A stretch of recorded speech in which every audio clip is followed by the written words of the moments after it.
Ketika embun pagi masih belum sempat menguap dari dahan-dahan pohon tua, kota masih terlelap dalam tidur nyenyak. Sosok kurus seorang istri sudah diam-diam terjaga. Suara langkah kaki yang pelan, gemerincing persiapan di kegelapan, telah menjadi melodi yang akrab, mengemas seluruh kehidupan penuh perjuangan. Ada wanita yang terlahir untuk dilindungi. Namun ada pula istri yang pundak kurusnya harus menanggung badai kehidupan tanpa keluhan. Orang-orang memandangnya dan bertanya-tanya apa yang membuat seorang wanita yang begitu lembut dan sabar memiliki kekuatan sekuat itu. Di balik baju usang yang memudar karena angin, di balik tangan yang mulai kapalan karena perjuangan hidup, ada masa lalu yang terkubur dan luka diam yang tak terucap. Perjuangannya hari ini bukan sekadar mencari jalan keluar materi, melainkan pertarungan sunyi untuk melindungi hal yang paling berharga dalam hidupnya, sebuah kebahagiaan suci yang ia takkan tukar dengan keraguan atau prasangka apapun. Di tengah hiruk-pikuk kehidupan di luar sana. Terima kasih telah memilih berhenti di sini untuk bersama kami mendengarkan dan memahami sisi kelam takdir manusia. Setiap cerita yang dikisahkan bukan sekadar deretan kata, melainkan potongan kehidupan yang telanjang, di mana cinta, harga diri, dan pengorbanan sunyi seorang wanita akan menyentuh relung hati terdalam Anda. Kini, ketika hiruk-pikuk di luar mereda dan suasana hanya menyisakan keheningan penuh perenungan, kami mengundang Anda untuk mengesampingkan kekhawatiran dan meluangkan waktu sejenak untuk mendampingi takdir sang istri yang penuh harga diri ini. Jika Anda merasakan kehangatan, keselarasan, dan juga kesedihan dari cerita ini, mohon berikan subscribe pada kanal ini. Nyalakan ikon lonceng notifikasi agar tidak ketinggalan perjalanan perubahan takdir apapun. Mari tinggalkan komentar untuk berbagi perasaan Anda. Karena setiap curahan hati Anda adalah sahabat sejati. Api yang menghangatkan satu sama lain melewati lembaran hidup yang kejam. Segera setelah ini, kisah tentang harga diri dan perjalanan penyembuhan sang istri dimulai di suatu sore yang diwarnai merah oleh matahari terbenam. Ketika kemewahan masa lalu harus memberi tempat bagi realitas yang telanjang namun penuh harga diri. Suara piring keramik yang beradu menciptakan nada sumbang di dapur yang dipenuhi aroma fasilitas modern. Dewi berdiri diam di depan talenan. Tangannya masih memegang pisau kecil yang mengupas apel. Namun matanya menatap kosong ke depan. Dapur ini luas. Begitu luas hingga suara terkecil pun bisa bergema menjadi kesepian. Hari ini ia menyiapkan makan malam sederhana sesuai selera mertuanya. Sup labu kuning iga sapi. Irisan daging babi rebus yang tebal dan rata. Serta sepiring kangkung rebus hijau segar dengan semangkuk sambal bawang putih dan cabai yang diracik. Apik. Semuanya adalah hidangan sederhana yang akrab bagi keluarga tradisional. Dewi telah menghabiskan sepanjang sore untuk berbelanja. Memilih setiap helai sayuran. Setiap potong daging segar dengan harapan sedikit ketulusan ini akan meredakan suasana yang selalu menyesakan sejak ia menginjakan kaki di rumah ini. Namun, pernikahan yang tidak sepadan tak pernah membiarkannya tenang. Ibu Wati, ibu mertuanya, masuk dapur dengan santai. Suara tumit sandal haknya berketuk pelan di lantai yang mengkilap. Membawa tekanan tak terlihat.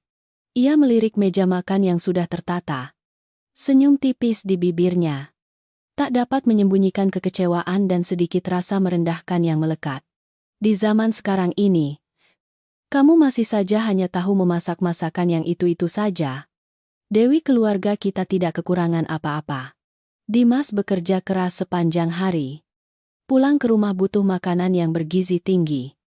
Bukan makanan sederhana, yang terkesan miskin seperti ini. Melihat hidangan ini, ibu merasa seperti berada di desa saja. Kata-kata Ibu Wati lembut, tanpa bentakan. Namun setiap kata seperti jarum tajam yang menusuk langsung ke harga diri Dewi. Ia mengatupkan bibirnya, berusaha menahan napas panjang. Lalu menjawab pelan. Maaf, Bu. Saya pikir Bapak dan Ibu kurang enak badan akhir-akhir ini. Jadi, saya ingin memasak yang sederhana agar ringan di perut. Lain kali saya akan lebih memperhatikan dan mengganti menu. Ibu Wati tidak berkata apa-apa lagi. Hanya mendengus pelan lalu berbalik pergi. Meninggalkan Dewi dengan rasa terhina yang membuncah di tenggorokannya. Kehadirannya di rumah mewah ini selalu dianggap sebagai cacat. Pilihan yang salah oleh Dimas.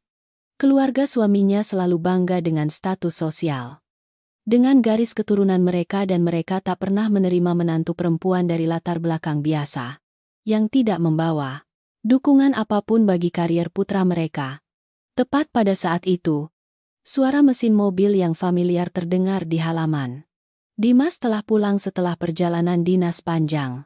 Dewi bergegas mengusap tangannya dengan celemek. Melangkah keluar menyambut suami dengan secercah harapan bahwa kepulangannya akan mengusir rasa dingin di hatinya. Dimas masuk rumah. Wajahnya terlihat jelas kelelahan. Matanya cekung karena kurang tidur. Di belakangnya muncul sosok ramping yang familiar. Itu adalah Sekar, sekretaris pribadi Dimas. Di tangan Sekar ada setumpuk dokumen tebal. Jilid spiral rapi. Setiap halaman dikelompokkan dengan potongan indeks berwarna-warni dan teratur. Sekar masuk. Dengan anggun menyapa mertua Dewi dengan nada suara yang manis. Pas. Tidak terlalu bersemangat, namun penuh hormat. Halo. Bapak. Halo. Ibu. Mas Dimas baru saja turun dari pesawat dan ingin segera pulang untuk makan malam bersama bapak dan ibu. Dokumen proyek ini sudah saya susun dan kelompokkan secara rinci berdasarkan kategori agar Mas Dimas mudah memantaunya selama liburan singkat ini. Ibu Wati melihat Sekar. Wajahnya langsung merekah. Matanya dipenuhi kepuasan. Oh. Sekar, gadis ini sangat perhatian. Putraku. Dimas.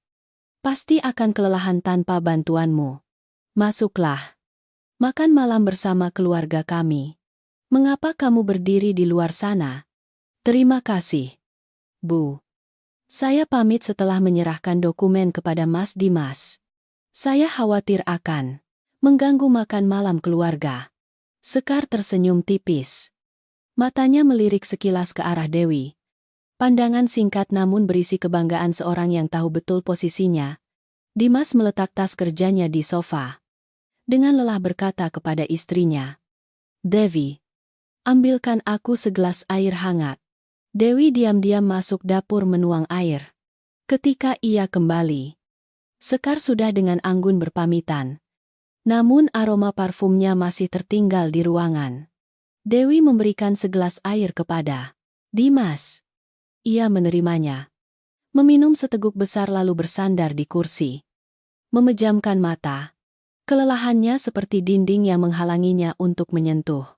Makan malam dimulai dalam keheningan yang menakutkan. Bapak Amir duduk di ujung meja. Mempertahankan wajah serius tanpa ekspresi. Dimas makan dengan lesu. Seolah pikirannya masih tertuju pada angka-angka dan rencana di luar sana. Ibu Wati sesekali mengambilkan makanan untuk putranya. Disertai beberapa keluhan samar tentang kurangnya gizi di meja makan. Dewi duduk di samping suaminya. Namun ia merasa jarak di antara mereka begitu jauh seperti dua dunia. Ia makan setiap suapan nasi tawar. Mendengar suara piring beradu. Merasa seperti orang asing. Bayangan tak terlihat yang mencoba berpegangan pada sebuah rumah yang bukan miliknya. Setelah makan, Dimas membawa tumpukan dokumen dari Sekar ke ruang kerjanya di lantai 2. Dewi selesai membersihkan dapur. Jam sudah menunjukkan hampir pukul 10 malam. Ia masuk kamar tidur. Kamar luas yang dihiasi warna-warna gelap yang hangat. Namun saat ini terasa sangat dingin. Dimas belum kembali ke kamar. Dewi berjalan menuju lemari pakaian. Berniat mengambil piyama Dimas untuk disiapkan. Saat ia memegang jas suaminya yang tergantung di gantungan. Aroma aneh tiba-tiba tercium. Dewi terdiam. Ia mendekatkan jas itu. Mengendus pelan. Itu adalah aroma lembut. Halus, namun sangat khas. Aroma parfum Sekar yang samar. Itu bukan aroma kuat murahan dari seorang yang sengaja memburu. Melainkan aroma elegan yang melekat seperti pernyataan tersirat tentang kehadiran Sekar yang terus-menerus di samping suaminya. Hati Dewi mencelos. Rasa sakit menyebar dari dada ke seluruh tubuhnya. Jas itu tiba-tiba terasa seberat ribuan ton.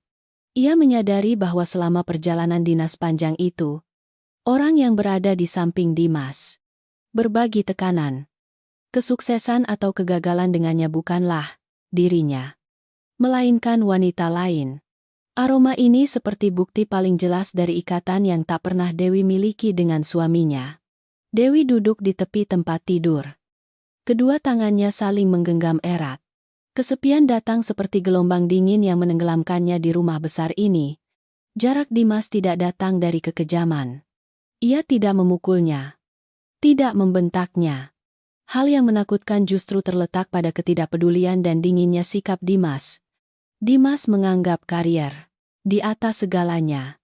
Ia bekerja keras seperti kupu-kupu yang terbang ke api dan baginya seorang istri seperti kepingan puzzle yang telah selesai tugasnya.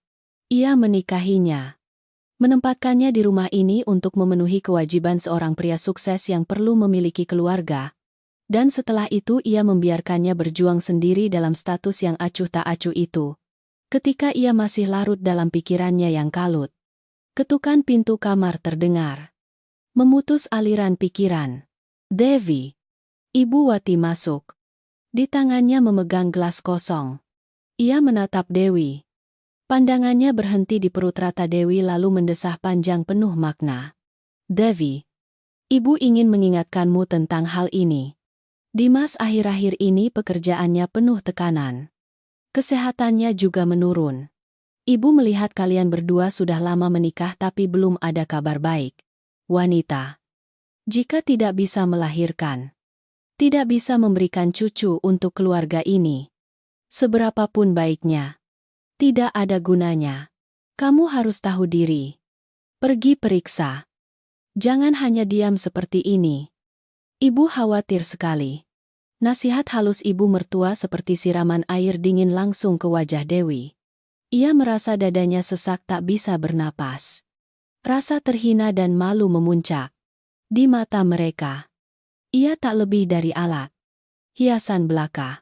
Ia ingin berteriak, ingin menjelaskan bahwa Dimas tak pernah benar-benar meluangkan waktu untuknya. Bahwa malam-malam Dimas di rumah hanyalah punggung dingin yang membelakanginya. Namun pada akhirnya ia hanya bisa menunduk menelan air mata. Ya, Bu. Saya tahu. Ibu Wati berbalik pergi. Menutup pintu dengan keras. Kamar kembali senyap mencekam. Dewi melihat jam dinding. Jarum pendek sudah menunjukkan pukul 11 malam. Tepat pada saat itu, layar ponsel Dimas yang diletakkan di meja rias tiba-tiba menyala. Disertai getaran ringan. Memecah keheningan. Dewi mendekat. Sebuah pesan muncul di layar kunci. Pengirimnya adalah Sekar. Pesan itu dikirim pada pukul 11 malam. Mas Dimas, saya baru saja memeriksa ulang data laporan keuangan triwulan ini untuk proyek baru. Ada beberapa selisih kecil di bagian pengelolaan pengeluaran keluarga dan dana cadangan yang sebelumnya Ibu Dewi kelola. Saya sudah mencatatnya di halaman terakhir dokumen. Mas bisa memeriksanya. Ayah, saya khawatir ada kesalahan atau ketidakjujuran dalam pencatatan data. Baris tulisan itu muncul dengan jelas. Setiap kata seperti pukulan telak yang menghantam kepercayaan Dewi. Sekar tidak hanya berhenti pada menunjukkan ketelitian dalam pekerjaan. Ia dengan cerdik mengirimkan petunjuk kecil. Keraguan yang penuh niat jahat untuk membuat Dimas meragukan kejujuran Dewi dalam mengelola keuangan keluarga.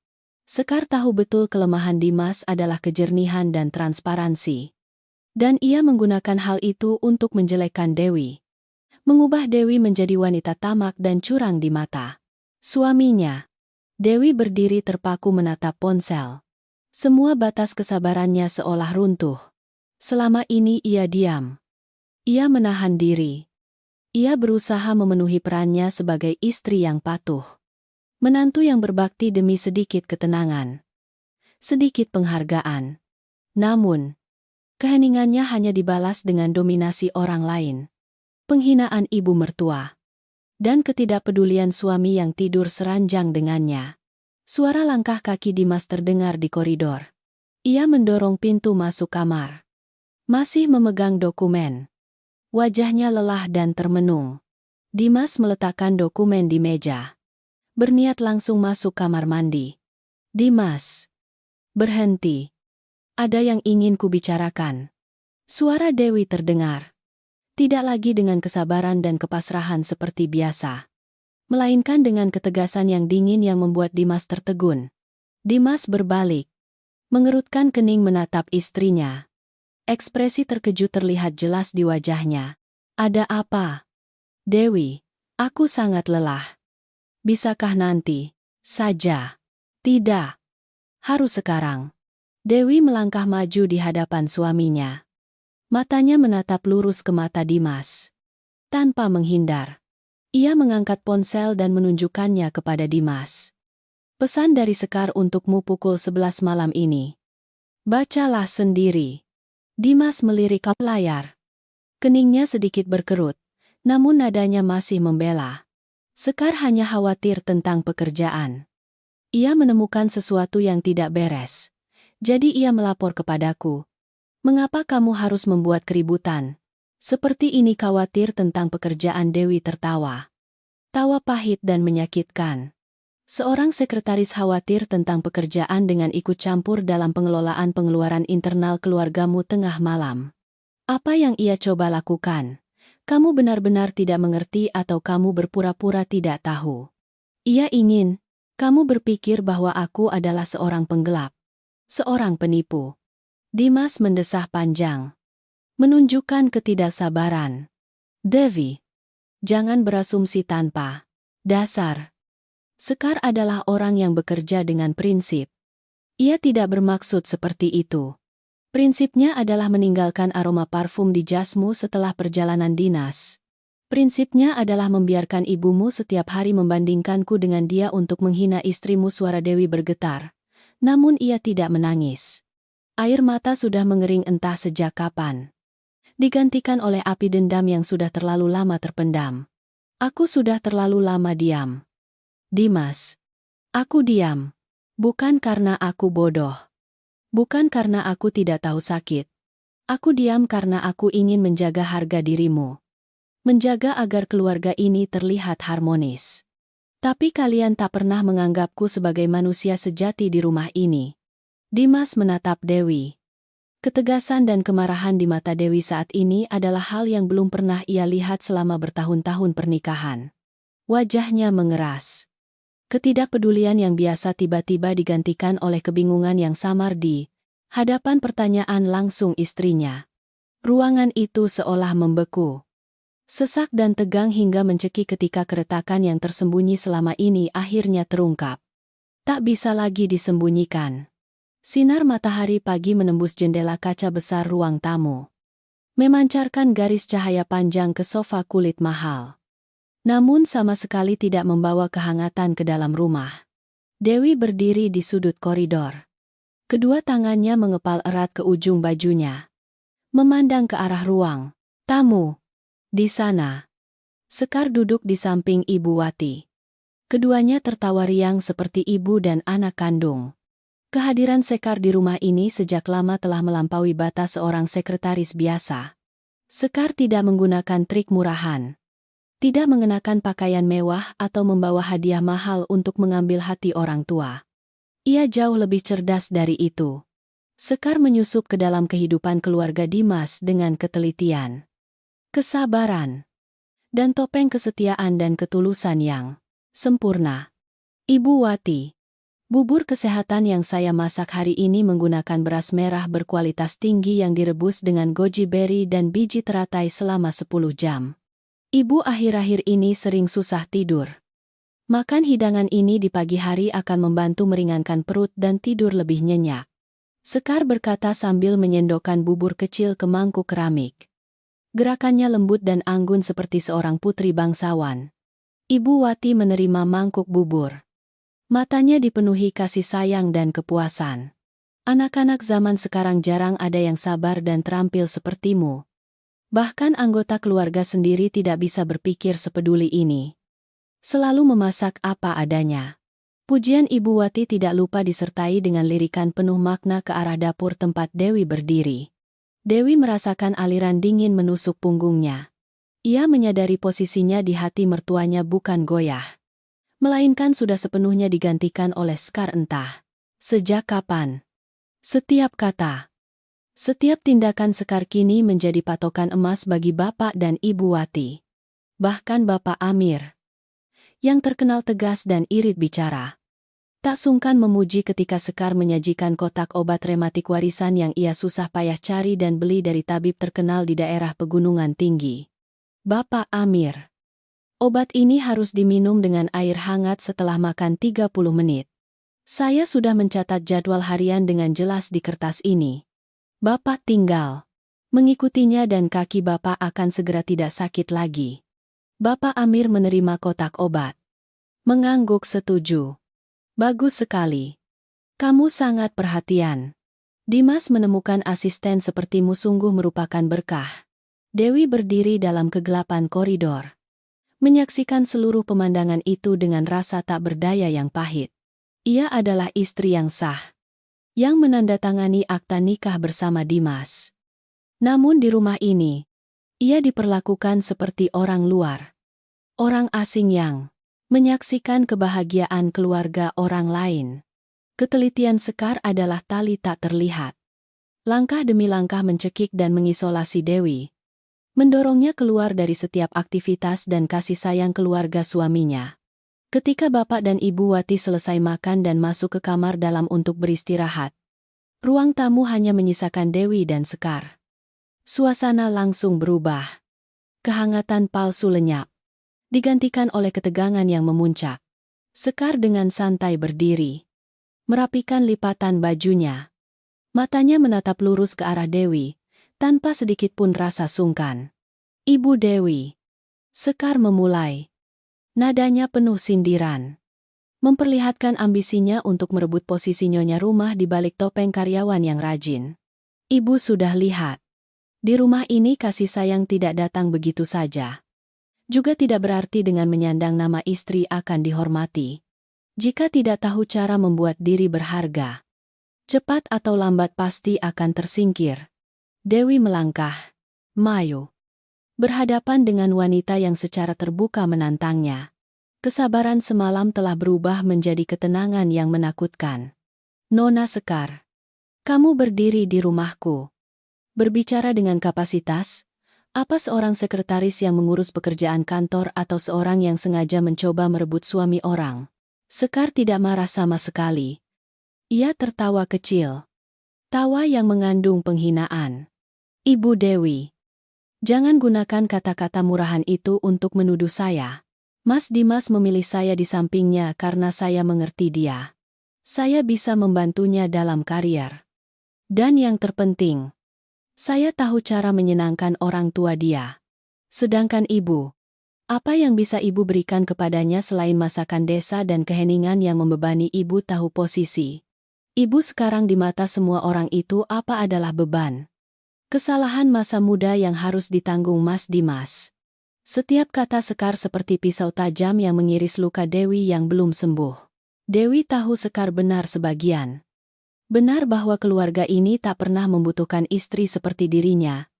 Namun ia tak membiarkan dirinya roboh di depan musuhnya. Meskipun aku melakukan apapun, di atas kertas aku tetap istri sah Dimas.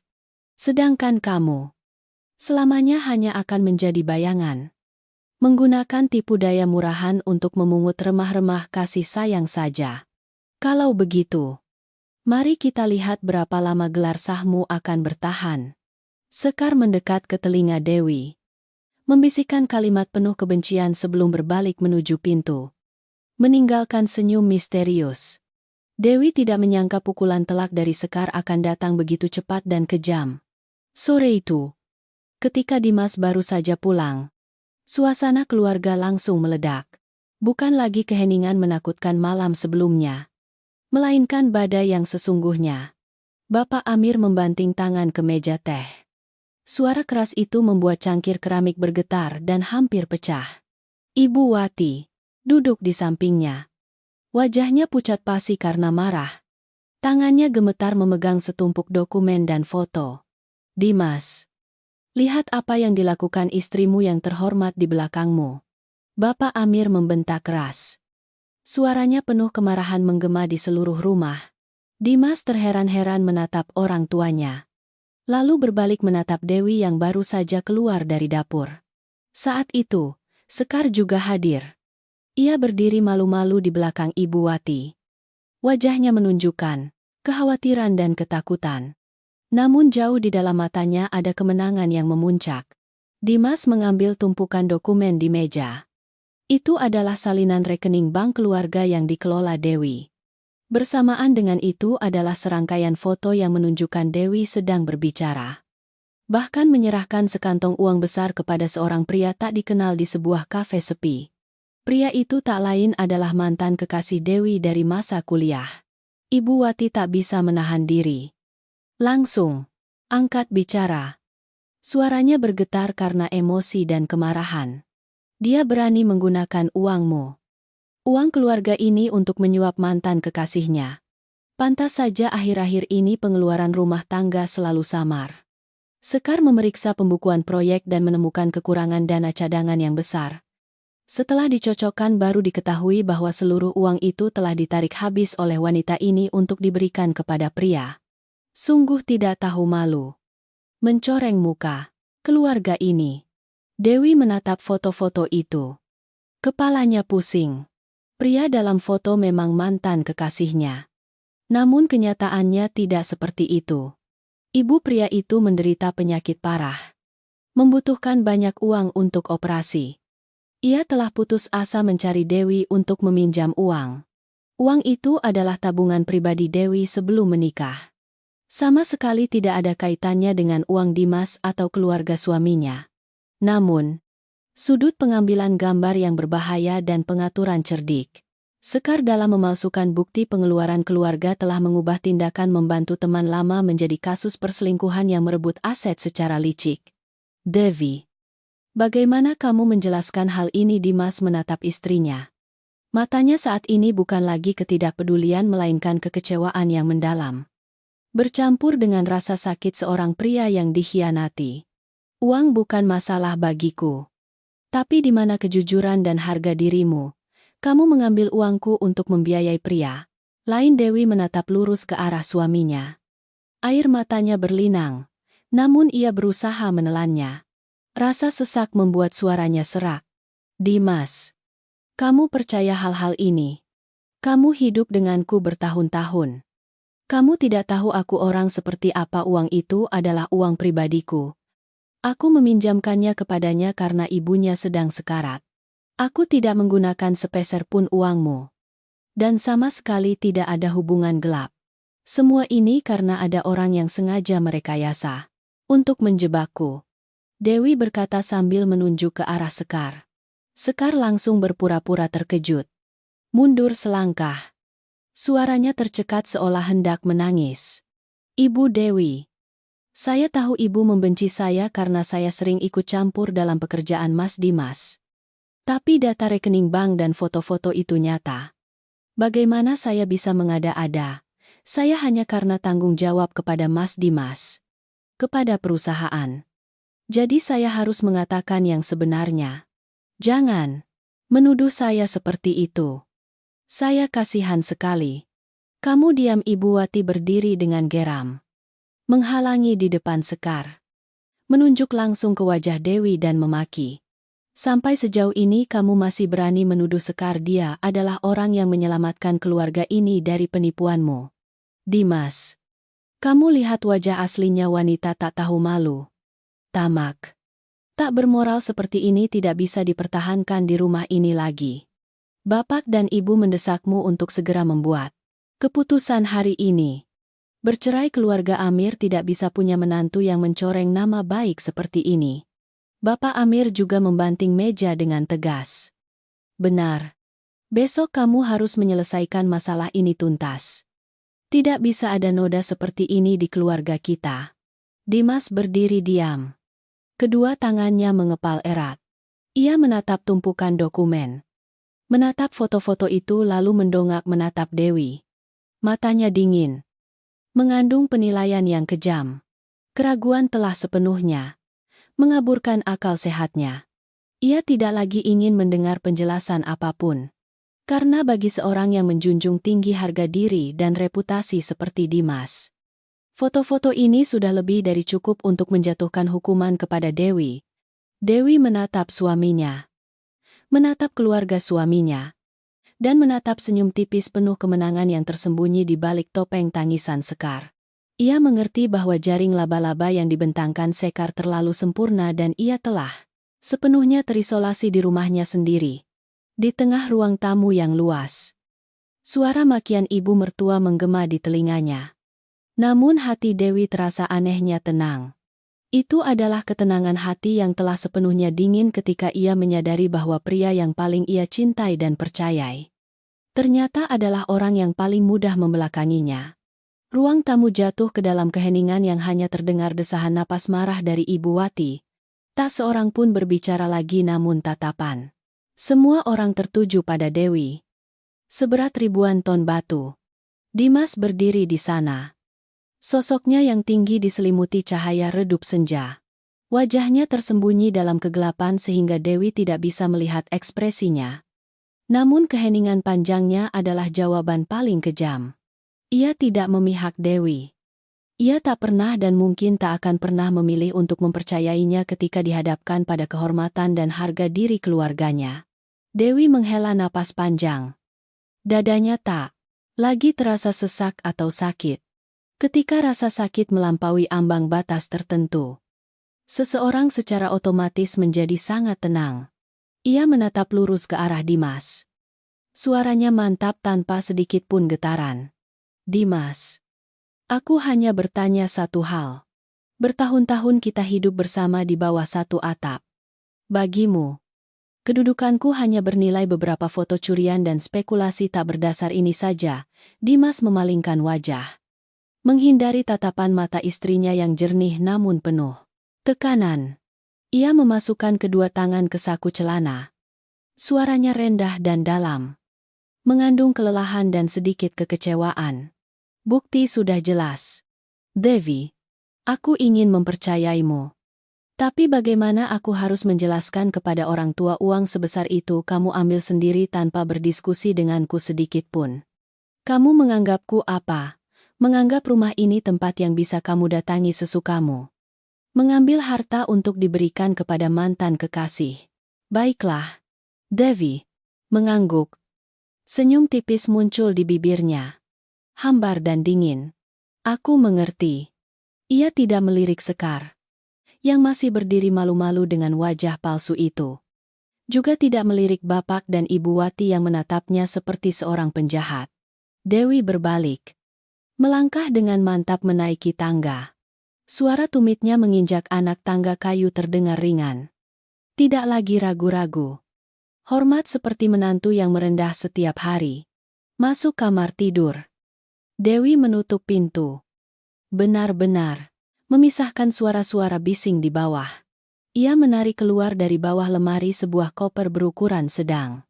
Koper yang ia bawa sejak hari pertama menginjakan kaki di rumah ini.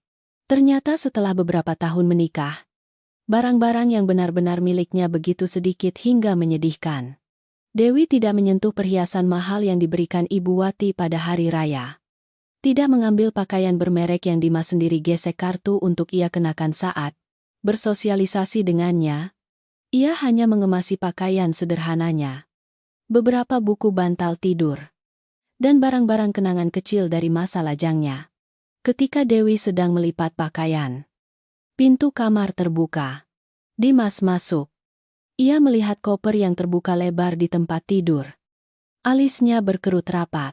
Kemarahan yang tadi sepertinya sudah mereda, digantikan oleh rasa tidak nyaman akan sikap tegas istrinya. Apa yang kamu lakukan? Ingin meninggalkan rumah untuk membuktikan diri tidak bersalah Dewi. Jangan terlalu emosional. Bapak dan Ibu sedang marah. Kamu hanya perlu turun ke bawah, menjelaskan dengan jelas tentang uang itu dan meminta maaf. Aku akan menyelesaikannya. Dewi berhenti. Ia mendongak menatap pria yang dulu adalah seluruh dunianya. Ternyata sampai saat ini Dimas masih berpikir ia sedang merajuk. Sedang menggunakan trik meninggalkan rumah untuk menarik perhatian atau meminta belas kasihan. Ia sama sekali tidak mengerti bahwa ketika seorang wanita sudah aktif mengemasi barang-barang tanpa menangis, saat itulah ia telah memutuskan untuk menyerah. Menyelesaikan. Dewi mengulang kata itu pelan. Matanya menatap tajam ke dalam Dimas. Bagaimana kamu akan menyelesaikannya? Kamu akan memaksaku menerima tuduhan pengkhianatan. Memaksaku berlutut meminta maaf kepada bapak dan ibu atas sesuatu yang tidak kulakukan demi tetap tinggal di sangkar emas ini sebagai istri pajangan. Menantu yang ternoda, aku tidak bermaksud begitu. Dimas meninggikan suara. Kebanggaan seorang pria sukses membuatnya tidak tahan diinterogasi. Aku sedang mencarikan jalan keluar untukmu. Kamu tahu tidak? Jika hal ini tersebar keluar, bagaimana reputasi keluargaku? Aku hanya ingin masalah besar menjadi kecil. Masalah kecil menjadi tidak ada. Reputasi keluargamu. Dewi tertawa. Setetes air mata jatuh. Mengalir di pipi lalu cepat-cepat ia hapus. Benar. Di kepalamu selalu ada reputasi. Karier. Wajah keluarga Amir. Tidak pernah sedetik pun kamu memikirkan perasaanku. Tidak pernah sekalipun kamu bertanya bagaimana istrimu harus hidup di bawah penghinaan ibumu. Pengintaian sekretarismu. Dewi berjalan ke meja kerja. Membuka laci meja, dan menarik selembar kertas putih. Ia mengambil pulpen di atas meja batu yang datar. Tanpa ragu sedikit pun, tangannya meluncur cepat di atas kertas. Setiap kata permohonan cerai muncul dengan jelas. Tajam dan dingin. Dimas tertegun menatap tindakan istrinya. Ia tidak percaya matanya. Dalam bayangannya, Dewi adalah wanita yang lembut. Kadang-kadang hingga terlalu penurut. Ia bergantung padanya. Menanggung segalanya demi mempertahankan pernikahan ini. Ia tidak pernah berpikir suatu hari Dewi akan menjadi orang yang proaktif menulis surat cerai di depannya. Dewi, kamu gila. Dimas mendekat. Berniat merebut pulpen dari tangannya. Namun Dewi sudah menyelesaikan tulisan. Terakhir, ia meletakkan pulpen. Menandatangani dengan tegas lalu mendorong kertas itu ke arah Dimas. Aku tidak gila. Aku belum pernah sesadar ini. Dewi menatap lurus ke arahnya. Suaranya mengandung harga diri yang bangga dari seorang wanita yang telah menemukan jati dirinya. Pernikahan kita memang sudah retak sejak lama. Dimas, kehadiran Sekar atau foto-foto hari ini hanyalah pemicu terakhir. Aku sudah berusaha menambal bejana retak terlalu lama. Sekarang aku lelah. Aku mengembalikan kebebasanmu. Mengembalikan posisi nyonya rumah yang terhormat ini kepada orang yang lebih pantas. Dimas melihat surat cerai. Tinta masih belum sepenuhnya kering. Perasaan kehilangan yang tak terlihat tiba-tiba menusuk hatinya. Perasaan yang belum pernah ia alami. Ia menatap wanita di depannya. Tiba-tiba merasa Dewi menjadi asing dan jauh dari sebelumnya. Ia bukan lagi istri yang berdiri di pintu menunggunya pulang setiap malam. Bukan lagi orang yang diam-diam menyiapkan air hangat untuknya. Ia berdiri di sana, kesepian namun kuat. Dengan tangannya sendiri menghancurkan belenggunya. Sudah kamu pikirkan baik-baik. Suara Dimas sedikit bergetar. Namun ia cepat kembali ke sikap dingin dan angkuh seperti biasa. Keluar dari gerbang ini. Kamu tidak akan punya apa-apa lagi. Jangan kembali memohon padaku. Dewi menarik resleting koper. Suara resleting berdesir. Tegas seperti sebuah perpisahan. Kamu tenang saja. Aku pergi dengan tangan kosong. Aku juga akan hidup dengan kedua tanganku sendiri. Hal-hal yang menjadi milik keluarga Amir. Sehelai rambut pun tidak akan kubawa. Dewi menarik koper keluar dari kamar. Dimas tidak mengejar. Ia berdiri diam di samping meja kerja. Matanya terpaku pada surat cerai dengan tanda tangan istrinya. Ketika Dewi turun ke ruang tamu, Bapak dan Ibu Wati serta Sekar masih duduk di sana. Melihat Dewi membawa koper turun, Ibu Wati mendengus sinis. Oh, Ternyata begitu akhirnya tahu malu dan mengemasi barang-barang sendiri kalau mau pergi. Pergi saja. Jangan suka mengancam. Dewi berhenti di anak tangga terakhir. Ia melirik sekilas ketiga orang itu. Matanya berhenti pada wajah Sekar. Sekar saat ini tidak lagi berpura-pura menangis. Ia sedikit menyeringai. Senyum kemenangan terlihat jelas di matanya. Dewi tidak marah. Ia hanya merasa konyol dengan perhitungan wanita itu. Nona Sekar. Dewi memulai. Menarik perhatian semua orang. Selamat atas tercapainya tujuanmu. Rumah ini, gelar ini, mulai sekarang adalah milikmu. Semoga kamu bisa menjaganya dengan baik. Karena rumah yang dibangun di atas kebohongan dan pengkhianatan, fondasinya juga akan rapuh seperti itu. Setelah berkata begitu, Dewi berbalik dan membungkuk memberi hormat kepada Bapak dan Ibu Wati untuk terakhir kalinya. Salam hormat yang sesuai etika namun tanpa sedikit pun perasaan. Bapak, Ibu, saya pamit. Semoga Bapak dan Ibu selalu sehat dengan pilihan baru kalian. Tanpa menunggu reaksi siapapun, Dewi berbalik dengan tegas. Menarik koper dan melangkah langsung menuju pintu besar. Pintu kayu berat itu terbuka. Hembusan angin sejuk senja masuk, menerbangkan rambut Dewi. Dewi melangkah melewati halaman luas. Suara roda koper menggelinding di lantai keramik. Gerbang besi tinggi dan kokoh rumah keluarga Amir perlahan tertutup di belakangnya. Begitu tiba di jalan, Devi berhenti. Ia mendongak menatap langit malam yang mulai gelap. Kota mulai menyalakan lampu. Lampu-lampu berkilauan namun mewah dan dingin. Ia berdiri sendiri di trotoar. Tanpa jemputan. Tanpa tempat bersandar. Masa depan di depannya adalah kekosongan tak terbatas. Namun di dalam dadanya, perasaan lega yang belum pernah ada menyebar. Ia telah bebas. Dewi menarik jaket tipisnya untuk menahan dinginnya angin malam. Menggenggam erat gagang koper lalu melangkah. Menyatu dengan keramaian orang yang berlalu lalang di jalan. Ia tidak tahu kemana ia akan pergi malam ini. Namun ia tahu pasti satu hal. Ia tidak akan pernah berbalik. Suara mesin motor, klakson mobil yang bising, dan aroma asap knalpot kota langsung menerpa wajah Dewi. Menariknya kembali ke realitas yang telanjang. Gerbang besi rumah keluarga Amir telah sepenuhnya menghilang di balik tikungan jalan besar. Ia berdiri di halte bus. Satu tangan memegang koper. Tangan lainnya menggenggam erat tas kecil berisi seluruh harta bendanya saat ini.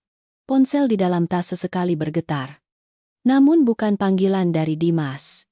Itu adalah pesan-pesan sampah. Notifikasi aplikasi yang tidak penting. Dimas tidak menelepon. Ia mungkin sedang sibuk menenangkan kemarahan orang tuanya atau sedang bersama Sekar membereskan kekacauan yang baru saja ia tinggalkan. Dewi tidak naik bus. Ia memanggil taksi biasa. Diam-diam menyebutkan alamat sebuah hotel murah yang terletak jauh di dalam sebuah gang kecil di sisi lain kota. Jauh dari kompleks villa mewah itu. Duduk di kursi belakang taksi. Melihat lampu jalan melintas di jendela menjadi garis cahaya yang kabur. Dewi merasakan kelelahan yang luar biasa meliputi tubuhnya. Bertahun-tahun ia hidup seperti benalu. Berusaha menempel pada dinding batu yang kokoh, namun dingin. Kini, ketika ia mencabut akarnya dari dinding itu, ia tak bisa menghindari perasaan limbung. Mobil berhenti di depan sebuah hotel berlantai 3. Papan nama neonnya berkelap-kelip. Beberapa huruf padam. Dewi membayar ongkos taksi. Dengan susah payah menyeret koper masuk ke lobi. Resepsionis muda menatapnya dengan tatapan ingin tahu dan prihatin ketika melihat seorang wanita berbusana rapi. Wajahnya memancarkan kesan elegan, namun membawa koper sendirian untuk menyewa kamar tengah malam. Dewi mengabaikan tatapan itu. Ia menyerahkan KTP. Menerima kunci kamar lalu naik tangga yang curam. Kamar itu berbau parfum ruangan murahan dan bau apak hari hujan yang lama. Sprei putih bersih namun kasar. Kipas langit-langit berputar menderu mengeluarkan suara berdecit. Dewi meletakkan koper di sudut kamar. Duduk terhempas di tepi tempat tidur. Kini, di sekelilingnya tak ada lagi suara makian ibu mertua. Tak ada lagi aroma parfum sekar yang samar namun provokatif. Dan tak ada lagi tatapan dingin menghakimi. Dari Dimas. Keheningan ini sungguh terlalu luas. Begitu luas hingga ia bisa mendengar detak jantungnya sendiri berdenyut pelan dan lesu. Ia membuka tasnya. Mengeluarkan sedikit uang tabungannya yang tersisa dan beberapa kartu bank atas namanya dari sebelum menikah. Uang ini tidak banyak. Namun cukup untuk ia menjalani hidup sederhana selama beberapa bulan ke depan. Dewi menghela napas lega. Setidaknya ia bukan orang yang benar-benar tidak punya apa-apa dan putus asa. Ia masih memiliki hak untuk menentukan nasibnya sendiri. Pagi berikutnya, Dewi terbangun sangat pagi. Bukan karena suara alarm melainkan karena kebiasaan biologis yang sudah melekat padanya selama bertahun-tahun. Kebiasaan bangun sebelum jam 6 untuk menyiapkan sarapan bagi seluruh keluarga suaminya. Namun ketika ia membuka mata, melihat langit-langit kamar hotel yang kusam, ia baru tersadar. Hari ini ia tidak perlu ke dapur. Tidak perlu melihat raut wajah siapa pun untuk membumbui masakan. Dan juga tidak perlu mendengar kritik pedas. Dewi berjalan ke jendela. Membuka lebar-lebar untuk menyambut udara segar pagi hari. Gang kecil di bawah sudah mulai ramai. Suara pedagang nasi uduk. Gemerincing gerobak dorong. Tawa riang pekerja biasa. Suara-suara itu sederhana. Kasar namun penuh vitalitas. Vitalitas yang telah hilang sejak ia menginjakan kaki di rumah mewah itu. Ia berganti pakaian sederhana. Turun ke jalan untuk berjalan-jalan. Mampir ke sebuah kedai mie ayam kecil di pinggir jalan. Dewi memesan semangkuk penuh. Uap panas mengepul. Aroma terasi yang kuat bercampur dengan rasa asam cuka membuat hidungnya perih. Sudah berapa lama ia tidak menikmati hidangan kaki lima sebebas ini. Di rumah keluarga Amir. Makanan seperti ini dianggap rendah. Tidak higienis. Setiap hidangan harus mengikuti menu standar. Mewah namun hambar. Dewi mengambil sepotong tahu goreng keemasan. Mengunyah perlahan. Rasa gurih yang kaya meresap di lidahnya. Ia menyadari kebahagiaan terkadang tidak terletak pada meja makan marmer mahal, melainkan pada kebebasan dalam pikiran. Ketika Dewi baru saja selesai makan dan sedang berjalan kembali ke hotel, ponselnya berdering. Di layar tertera nomor tak dikenal. Namun ia tahu betul deretan angka ini. Itu adalah nomor telepon kantor Dimas. Dewi ragu sejenak lalu menekan tombol jawab. Di ujung sana bukan suara Dimas melainkan suara Sekar yang manis dan ceria. Ibu Dewi. Kan? Saya menelepon dari kantor Mas Dimas. Dewi melambat. Berdiri menepi di bawah pohon ketapang di pinggir jalan. Suaranya datar hingga ia sendiri terkejut. Ada apa? Nona Sekar. Oh. Mas Dimas sibuk rapat mendadak jadi. Ia meminta saya menyampaikan pesan kepada ibu. Suara Sekar menunjukkan jelas kemenangan. Meskipun ia berusaha bersikap profesional dengan nada suara pekerjaan yang sopan. Surat cerai yang ibu tanda tangani semalam. Mas Dimas sudah memeriksanya. Ia bilang jika ibu sudah memutuskan dengan tegas seperti itu. Ia juga tidak akan memaksa. Sore ini pukul 2. Pengacara pribadi keluarga akan membawa dokumen perjanjian pembagian harta dan prosedur perceraian untuk bertemu ibu. Ibu bisa berikan alamat agar mudah mengirim dokumen, atau ibu bisa langsung datang ke kantor untuk segera menyelesaikannya. Dewi tersenyum tipis dalam hati. Dimas bahkan tidak sudi meneleponnya sendiri. Ia membiarkan selingkuhannya menggunakan nama sekretaris untuk menyelesaikan perceraian mereka. Kepecundangan dan kekejaman pria itu sekali lagi terungkap sepenuhnya. Ia ingin segera memutuskan hubungan ini untuk membuka jalan bagi pengaturan baru. Atau mungkin ia tidak berani berhadapan dengannya setelah semua ketidakadilan yang ia biarkan terjadi. Tidak perlu repot-repot Nona Sekar mengirimkan apapun. Dewi menjawab dengan nada tegas dan lugas. Pukul 2 siang. Ini saya akan datang sendiri ke kantor. Suruh pengacara kalian menyiapkan dokumennya. Saya tidak ingin membuang waktu. Setelah berkata begitu, Dewi menutup telepon. Tidak memberi Sekar kesempatan untuk melontarkan sindiran lain. Ia melihat layar ponsel yang sudah gelap. Hatinya terasa ringan. Pertarungan ini ia sengaja mundur, bukan karena ia kalah, melainkan karena ia tidak ingin lagi membuang hidupnya di medan perang tanpa keadilan. Tepat pukul 2 siang, Devi muncul di gedung kantor modern yang terletak di pusat kota. Ini adalah tempat yang sangat jarang ia kunjungi selama bertahun-tahun, karena Dimas selalu ingin memisahkan sepenuhnya kehidupan keluarga dan pekerjaan. Ia tidak suka istrinya muncul di kantor untuk menghindari gosip tentang latar belakangnya. Dewi masuk ke lobi besar. Kemeja putih yang dipadukan dengan celana panjang hitam sederhana, namun disetrika rapi. Rambut diikat rapi ke belakang memperlihatkan wajahnya, yang cantik dan anggun. Tidak lagi ada ekspresi lelah. Pasrah dari wanita yang terpenjara di dapur. Dewi hari ini memancarkan ketenangan, kepercayaan diri, dan kebanggaan yang aneh. Ia langsung naik ke lantai atas, tempat ruang kerja Dimas. Ketika pintu lift terbuka, orang pertama yang ia lihat adalah Sekar yang sedang berdiri di meja resepsionis. Sekar hari ini mengenakan gaun ketat, riasan wajah yang rumit. Di bibirnya tersungging senyum profesional. Namun matanya memancarkan tatapan ingin tahu ketika melihat perubahan penampilan Dewi yang tiba-tiba. Ibu Dewi sudah datang.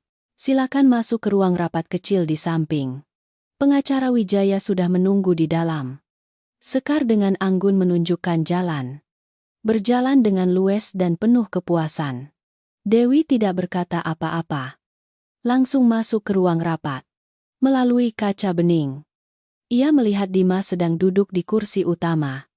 Di sampingnya ada seorang pria parubaya, mengenakan setelan jas hitam. Tangannya memegang tas kulit tebal, pengacara pribadi keluarga Amir. Melihat Dewi masuk, Dimas sedikit mendongak.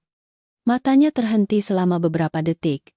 Mungkin Dimas tidak menyangka bahwa istrinya yang baru saja meninggalkan rumah semalam, yang ia pikir sedang menangis, menderita di suatu tempat, bisa muncul dengan aura yang begitu tegas dan cerah. Kebingungan sejenak terlihat di wajah Dimas. Namun ia cepat kembali ke ekspresi serius. Berdeham lalu berkata, "Duduklah. Ini pengacara Wijaya. Ia akan mewakiliku untuk mengurus syarat dan prosedur." Dewi menarik kursi dan duduk berhadapan dengan kedua pria itu. Pengacara Wijaya mendorong ke arahnya dua salinan perjanjian perceraian yang dijilid rapi. Suaranya datar dan prosedural. "Selamat siang, Ibu Dewi.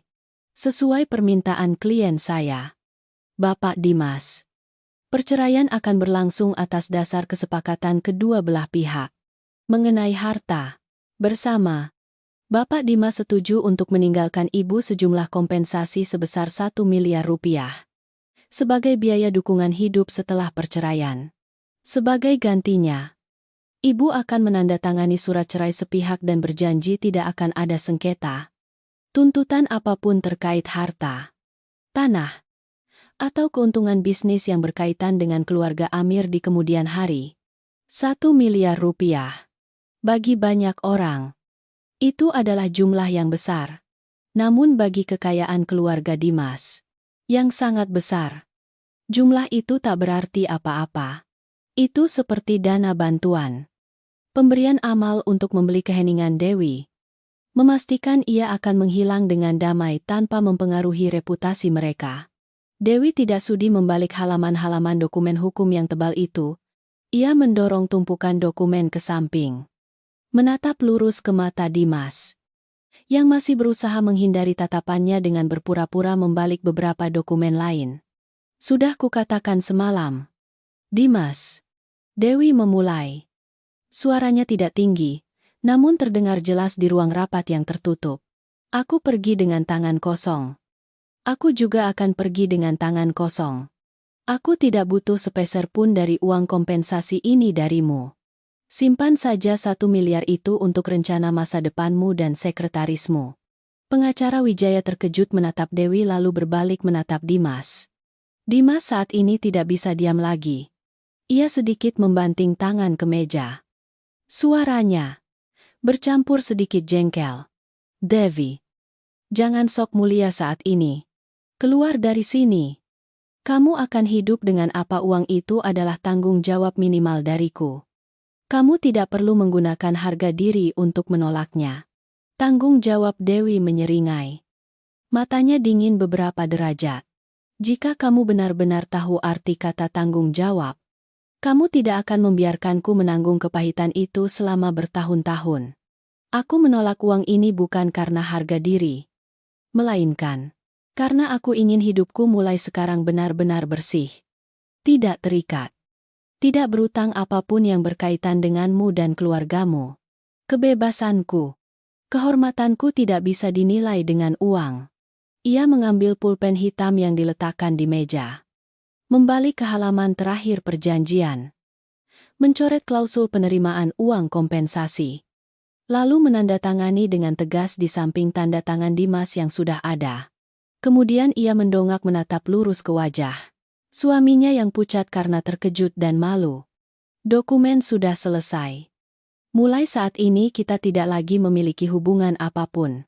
Kegelapan malam masih pekat dan menyelimuti gang-gang kecil kota ketika jarum jam pendek menunjuk tepat pukul 4 pagi. Di kamar kos sempit seluas kurang dari 15 meter persegi. Dewi sudah terbangun entah sejak kapan. Tak ada lagi selimut sutra lembut. Tak ada lagi kasur busa mahal yang menopang punggungnya. Ia terbangun di atas dipan kayu. Sederhana. Satu-satunya yang memisahkannya dari dingin lembab yang naik dari lantai semen. Dewi perlahan bangkit. Meletakkan tangan di perutnya. Di sana, sebuah makhluk kecil sedang tumbuh setiap hari. Kehadiran anak ini adalah rahasia yang dibawa Dewi ketika keluar dari rumah keluarga Amir. Saat menandatangani surat cerai, ia sudah tahu bahwa dalam tubuhnya ada kehidupan. Namun harga diri yang terluka dan pemahamannya tentang sikap dingin Dimas mencegahnya untuk mengatakan, ia tidak ingin anaknya menjadi alat pengikat. Alasan bagi orang untuk memberikan belas kasihan atau keraguan. Naluri keibuan. Sebuah kekuatan primitif dan dahsyat telah bangkit di dalam diri wanita yang pernah dianggap lemah. Mendorongnya melewati segala rasa malu dan rendah diri untuk bangkit mencari nafkah dengan kedua tangannya sendiri. Dewi mengenakan sandal karet tuanya.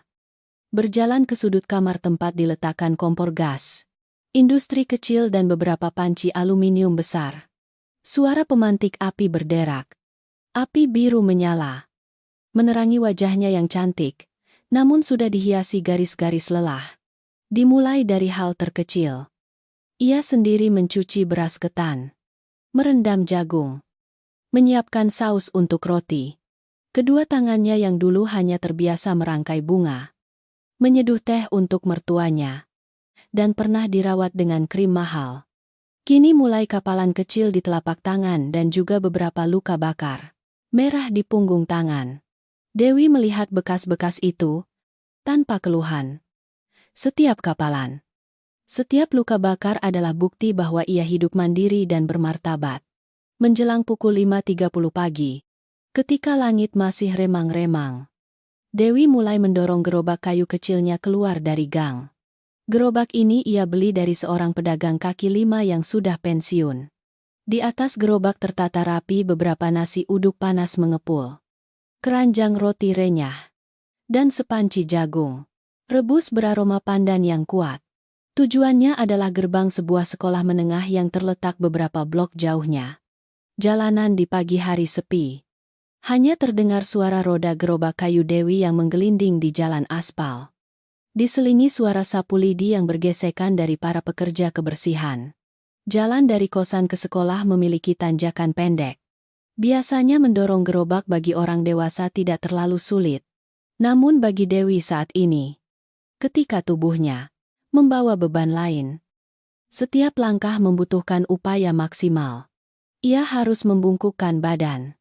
Kedua tangannya mencengkeram erat sisi gerobak, mengambil ancang-ancang sedikit demi sedikit untuk mendorong beban melewati tanjakan. Keringat mulai membasahi dahinya. membasahi ujung kemeja usang. Namun matanya tetap fokus menatap ke depan. Ketika gerobak Dewi sudah stabil di trotoar seberang gerbang sekolah, kota pun sepenuhnya terbangun. Matahari sudah tinggi, menghalau kabut pagi, digantikan oleh terik matahari yang mulai menyengat jalan aspal. Suara klakson motor, sepeda listrik orang tua yang mengantar anak ke sekolah mulai berdatangan. Gerbang sekolah terbuka lebar. Kelompok-kelompok siswa berseragam putih biru berhamburan masuk, membawa serta suasana penuh tawa dan canda. Di tengah hiruk-pikuk, suara Dewi terdengar. Awalnya sedikit canggung, serak karena belum terbiasa, namun perlahan menjadi jelas. Mantap, nasi uduk panas mengepul. Roti jagung rebus ayo. Adik-adik, hari-hari pertama Dewi harus menghadapi banyak tatapan ingin tahu. Kasihan dari orang sekitar. Seorang wanita hamil. Wajah cantik dan berpendidikan jelas, namun berjualan kaki lima di trotoar adalah gambaran yang mudah memancing cerita rekaan. Namun Dewi tidak peduli. Ia berdiri di bawah terik matahari siang. Kakinya kram karena harus berdiri berjam-jam. Sibuk menyendok nasi uduk. Mengambil jagung untuk pelanggan. Di balik kemeja usang, perut hamilnya sudah mulai membesar. Sebuah gambaran yang penuh perjuangan namun juga suci. Pergeseran pemikiran Dewi terjadi secara diam-diam namun mendalam. Dari seorang nyonya rumah yang terpuruk. Pernah hidup dalam kemewahan, namun jiwanya selalu terkurung oleh prasangka dan kesepian. Ia benar-benar telah berubah menjadi seorang ibu yang kuat. Kini, nilainya tidak lagi ditentukan oleh mobil yang ia kendarai, rumah yang ia tinggali, atau sikap memberi dari suami yang sukses. Nilainya terletak pada tetesan keringat di dahinya dan pada kemampuannya untuk menghidupi dirinya sendiri dan anaknya dalam kandungan. Lebih dari itu, dunia kaki lima yang penuh debu ini justru membawa Dewi kehangatan yang tak pernah ia temukan di villa mewah keluarga Amir. Itu adalah kehangatan dari sapaan sederhana, tulus dari anak-anak sekolah. Ibu, hari ini saya mau nasi uduk banyak bawang goreng. Aha, ibu jaga kesehatan ya. Kami paling suka nasi uduk ibu. Atau itu adalah bantuan diam-diam dari para pekerja miskin di sekitar lingkungan. Tukang ojek di ujung gang sesekali lewat membantu mengangkat tabung gasnya yang berat. Ibu petugas kebersihan setiap kali lewat selalu menyelipkan jambu biji atau secangkir teh hijau di tangannya disertai pesan. Hamil jangan terlalu lama berdiri di bawah matahari. Duduk di tempat teduh. Nak, gerakan kecil tanpa pamrih itu telah menghangatkan hati Dewi yang pernah terluka parah. Membantunya menemukan kembali kepercayaan pada hidup dan pada kebaikan manusia. Ia menyadari bahwa dunia di luar sana meskipun keras, namun selalu ada tempat bagi jiwa-jiwa tulus untuk saling bersandar. Berkat kebersihan, ketelitian dalam cara memasak, dan rasa makanan yang lezat serta sesuai selera, warung kaki lima Dewi semakin ramai pelanggan.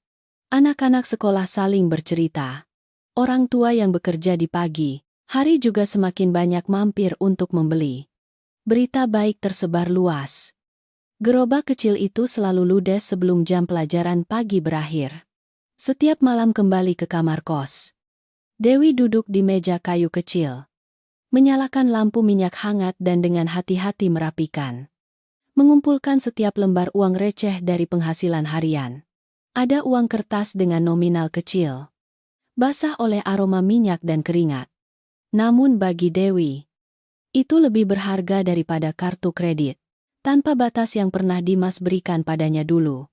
Ini adalah uang bersih yang dihasilkan dari keringatnya sendiri. Dewi membelai perut hamilnya yang sedikit bergerak. Tersenyum dan berbisik dalam keheningan malam. Sayang, ibu sudah menyiapkan segalanya untuk kelahiran kita nanti. Ibu berjanji akan membesarkanmu dengan baik dengan uang bersih ini. Anak ibu akan tumbuh dalam kebebasan dan kebanggaan, tanpa harus menunduk di hadapan siapapun. Waktu terus berlalu. Seiring musim gugur daun di kota, perut Dewi semakin membesar membuat aktivitas berjalan dan membungkuk saat membereskan barang menjadi semakin sulit. Nyeri punggung yang samar muncul setiap malam dan kedua kakinya mulai menunjukkan tanda-tanda bengkak. Namun, tak pernah sehari pun gerobak jualannya absen di depan gerbang sekolah. Cinta kasih terhadap anak yang belum lahir telah menjadi perisai tak terlihat, melindunginya dari kelelahan fisik. Hari itu adalah hari Jumat. Cuaca sangat gerah sebelum datangnya musim hujan. Dewi baru saja menyelesaikan penjualan siang hari. Ia sedang membungkuk membereskan kursi-kursi plastik dan memasukkannya ke dalam gerobak untuk persiapan pulang ke kosan. Keringat membasahi pipinya. Meresap ke kerah baju membuat beberapa helai rambut menempel di dahinya. Tepat ketika ia mendongak untuk mengusap keringat, suara rem mobil yang dalam, berbau bensin tajam terdengar di pinggir jalan di samping warungnya. Mobil mewah berwarna hitam mengkilat itu berhenti mendadak di pinggir jalan tepat di trotoar berdebu tempat gerobak Dewi berada. Suara mesin mobil mewah yang halus perlahan meredup, meninggalkan keheningan penuh tekanan di tengah hiruk-pikuk kota siang hari. Pintu mobil belakang terbuka. Dimas turun, menggandeng tangan seorang anak berusia sekitar 5 tahun yang mengenakan pakaian rapi. Tangan memegang kotak pensil warna-warni. Berjalan tepat di sampingnya, tak lain adalah Sekar. Ia mengenakan gaun elegan. Rambut disanggul tinggi. Tangan lainnya dengan lembut memegang bahu anak itu, dengan gerakan lembut dan perhatian yang memancarkan gaya seorang ibu yang berbakti dalam keluarga ideal. Hari ini adalah akhir pekan. Dimas memanfaatkan kesempatan ini untuk membawa anak angkat keluarga itu mengikuti lomba melukis anak-anak berskala besar yang diadakan di sekolah menengah ini. Mereka berjalan bersama, tertawa alami, melukis gambaran sempurna tentang kepuasan dan kebahagiaan yang selalu diinginkan keluarga Amir. Namun langkah Dimas tiba-tiba terhenti ketika mereka secara tak sengaja melewati gerbang sekolah tempat seorang wanita sedang membungkuk membereskan ember-ember dan mengumpulkan kursi-kursi plastik ke dalam gerobak jualan. Dimas terkejut. Matanya membelalak. Ia menatap dengan saksama sosok yang familiar yang berdiri di bawah terik matahari siang yang terik. Wanita itu berkeringat. Kedua pipinya memerah karena panasnya kompor kaki 5 dan terik matahari di luar. Ujung kemeja usang sudah pudar karena angin. Kedua tangannya yang dulu pernah ia lindungi kini kotor oleh jelaga hitam. Namun hal yang membuat hati Dimas seolah dicekik oleh tangan tak terlihat membuat seluruh tubuhnya kaku adalah perut hamil yang sudah jelas membesar di balik baju longgar Dewi. Tatapan ketiga orang itu bertemu di tengah ruang sempit sudut jalan yang berdebu. Rasa terkejut dan pedih yang luar biasa mencekik tenggorokan Dimas. Ia menatap lekat perut hamil Dewi yang sudah jelas terlihat. Pikirannya dalam sekejap tiba-tiba kosong. Lalu segera setelah itu serangkaian pikiran kacau menyerbu. Otaknya secara otomatis melakukan perhitungan waktu dengan cepat. Tepat 7 bulan sejak ia membawa koper keluar dari rumah. Jangka waktu ia pergi hingga sekarang sepenuhnya cocok dengan waktu sebelum mereka berdua menandatangani surat cerai yang dingin itu ketika ia baru saja mulai hamil di minggu pertama. Apa artinya itu? Anak yang berusia 8 bulan dalam kandungannya adalah darah dagingnya. Adalah hasil dari pernikahan yang hancur yang dengan kejam ia tinggalkan. Ia telah mengandung anaknya tepat di hari-hari ia terpojok oleh kata-kata pedas. Oleh keraguan dan ketidakpedulian dari suaminya sendiri. Sementara Dimas masih tenggelam dalam gejolak emosi yang mendalam.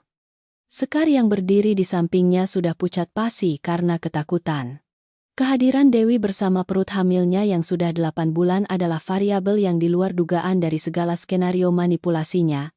Mata Sekar kosong selama beberapa detik. Tangannya yang memegang bahu anak itu tiba-tiba mengencang membuat anak kecil itu sedikit mengeluh kesakitan. Sekar takut. Ia takut sudut gelap di masa lalu.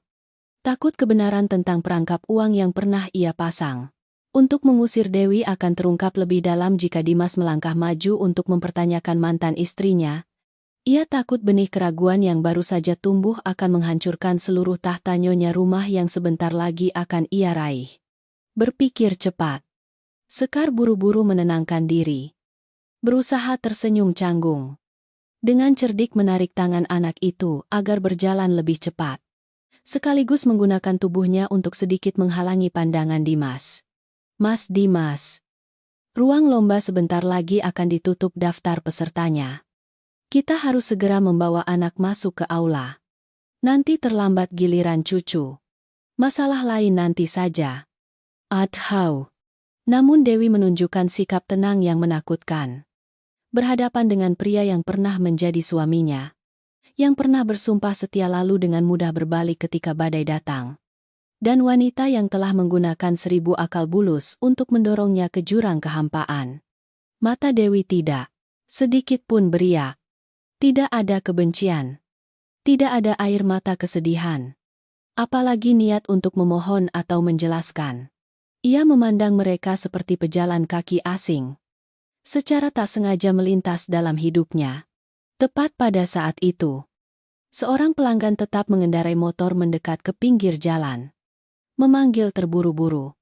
Ibu Dewi, saya titip uang 2 jagung yang tadi pagi. Tadi terburu-buru. Lupa belum kasih. Dewi berbalik. Tersenyum lembut menerima uang. Dari tangan pelanggan lalu membuka kotak plastik kecil menghitung kembalian dengan santai. Gerakannya alami. Berirama. Seolah kehadiran mobil mewah dan 3 orang yang berdiri kaku itu hanyalah asap debu jalanan yang tak berbahaya. Ketenangan Dewi seperti siraman air dingin langsung ke harga diri dan penyesalan Dimas yang terlambat.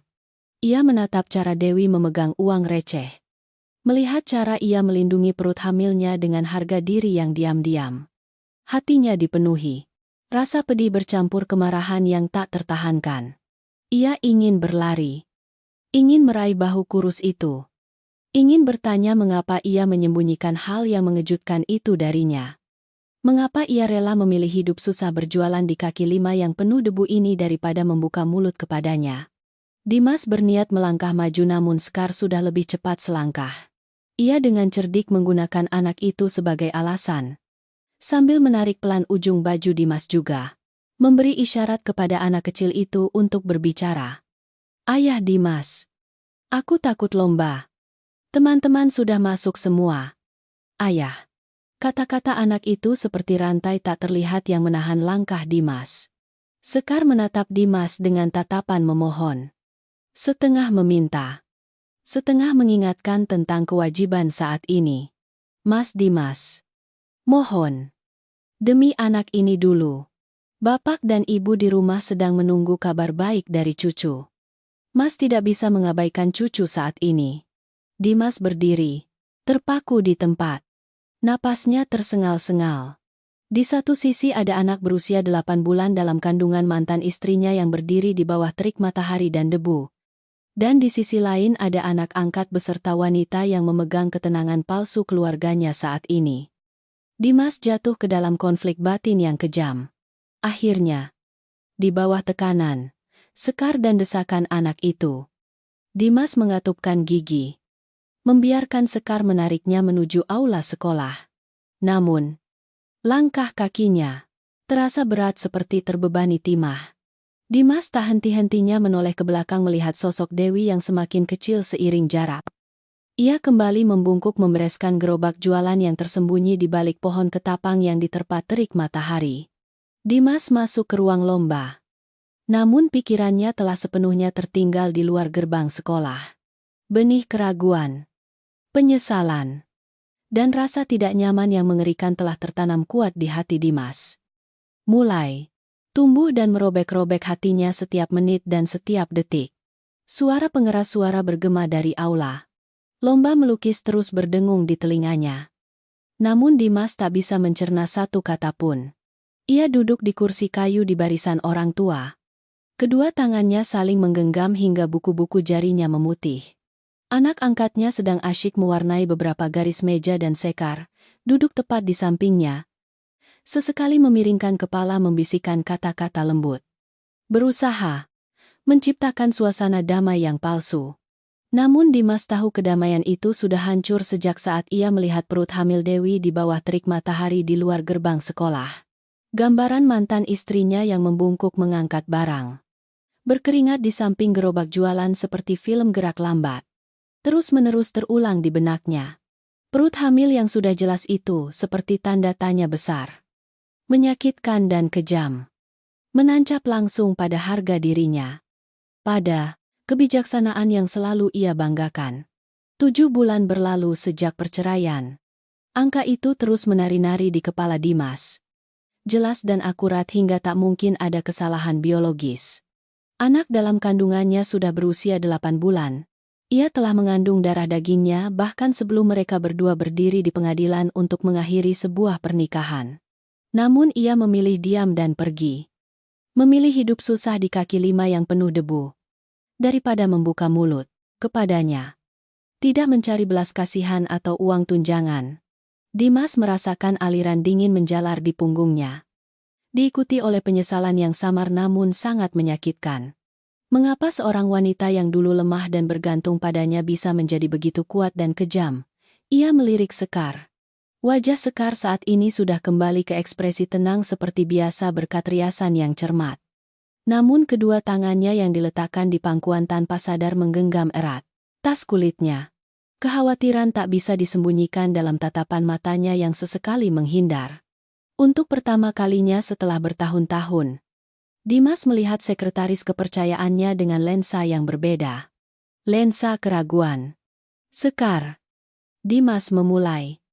Suaranya lebih dalam dan dingin dari biasanya membuat Sekar sedikit terkejut. Ya. Mas Dimas. Mas merasa tidak enak badan Sekar berbalik.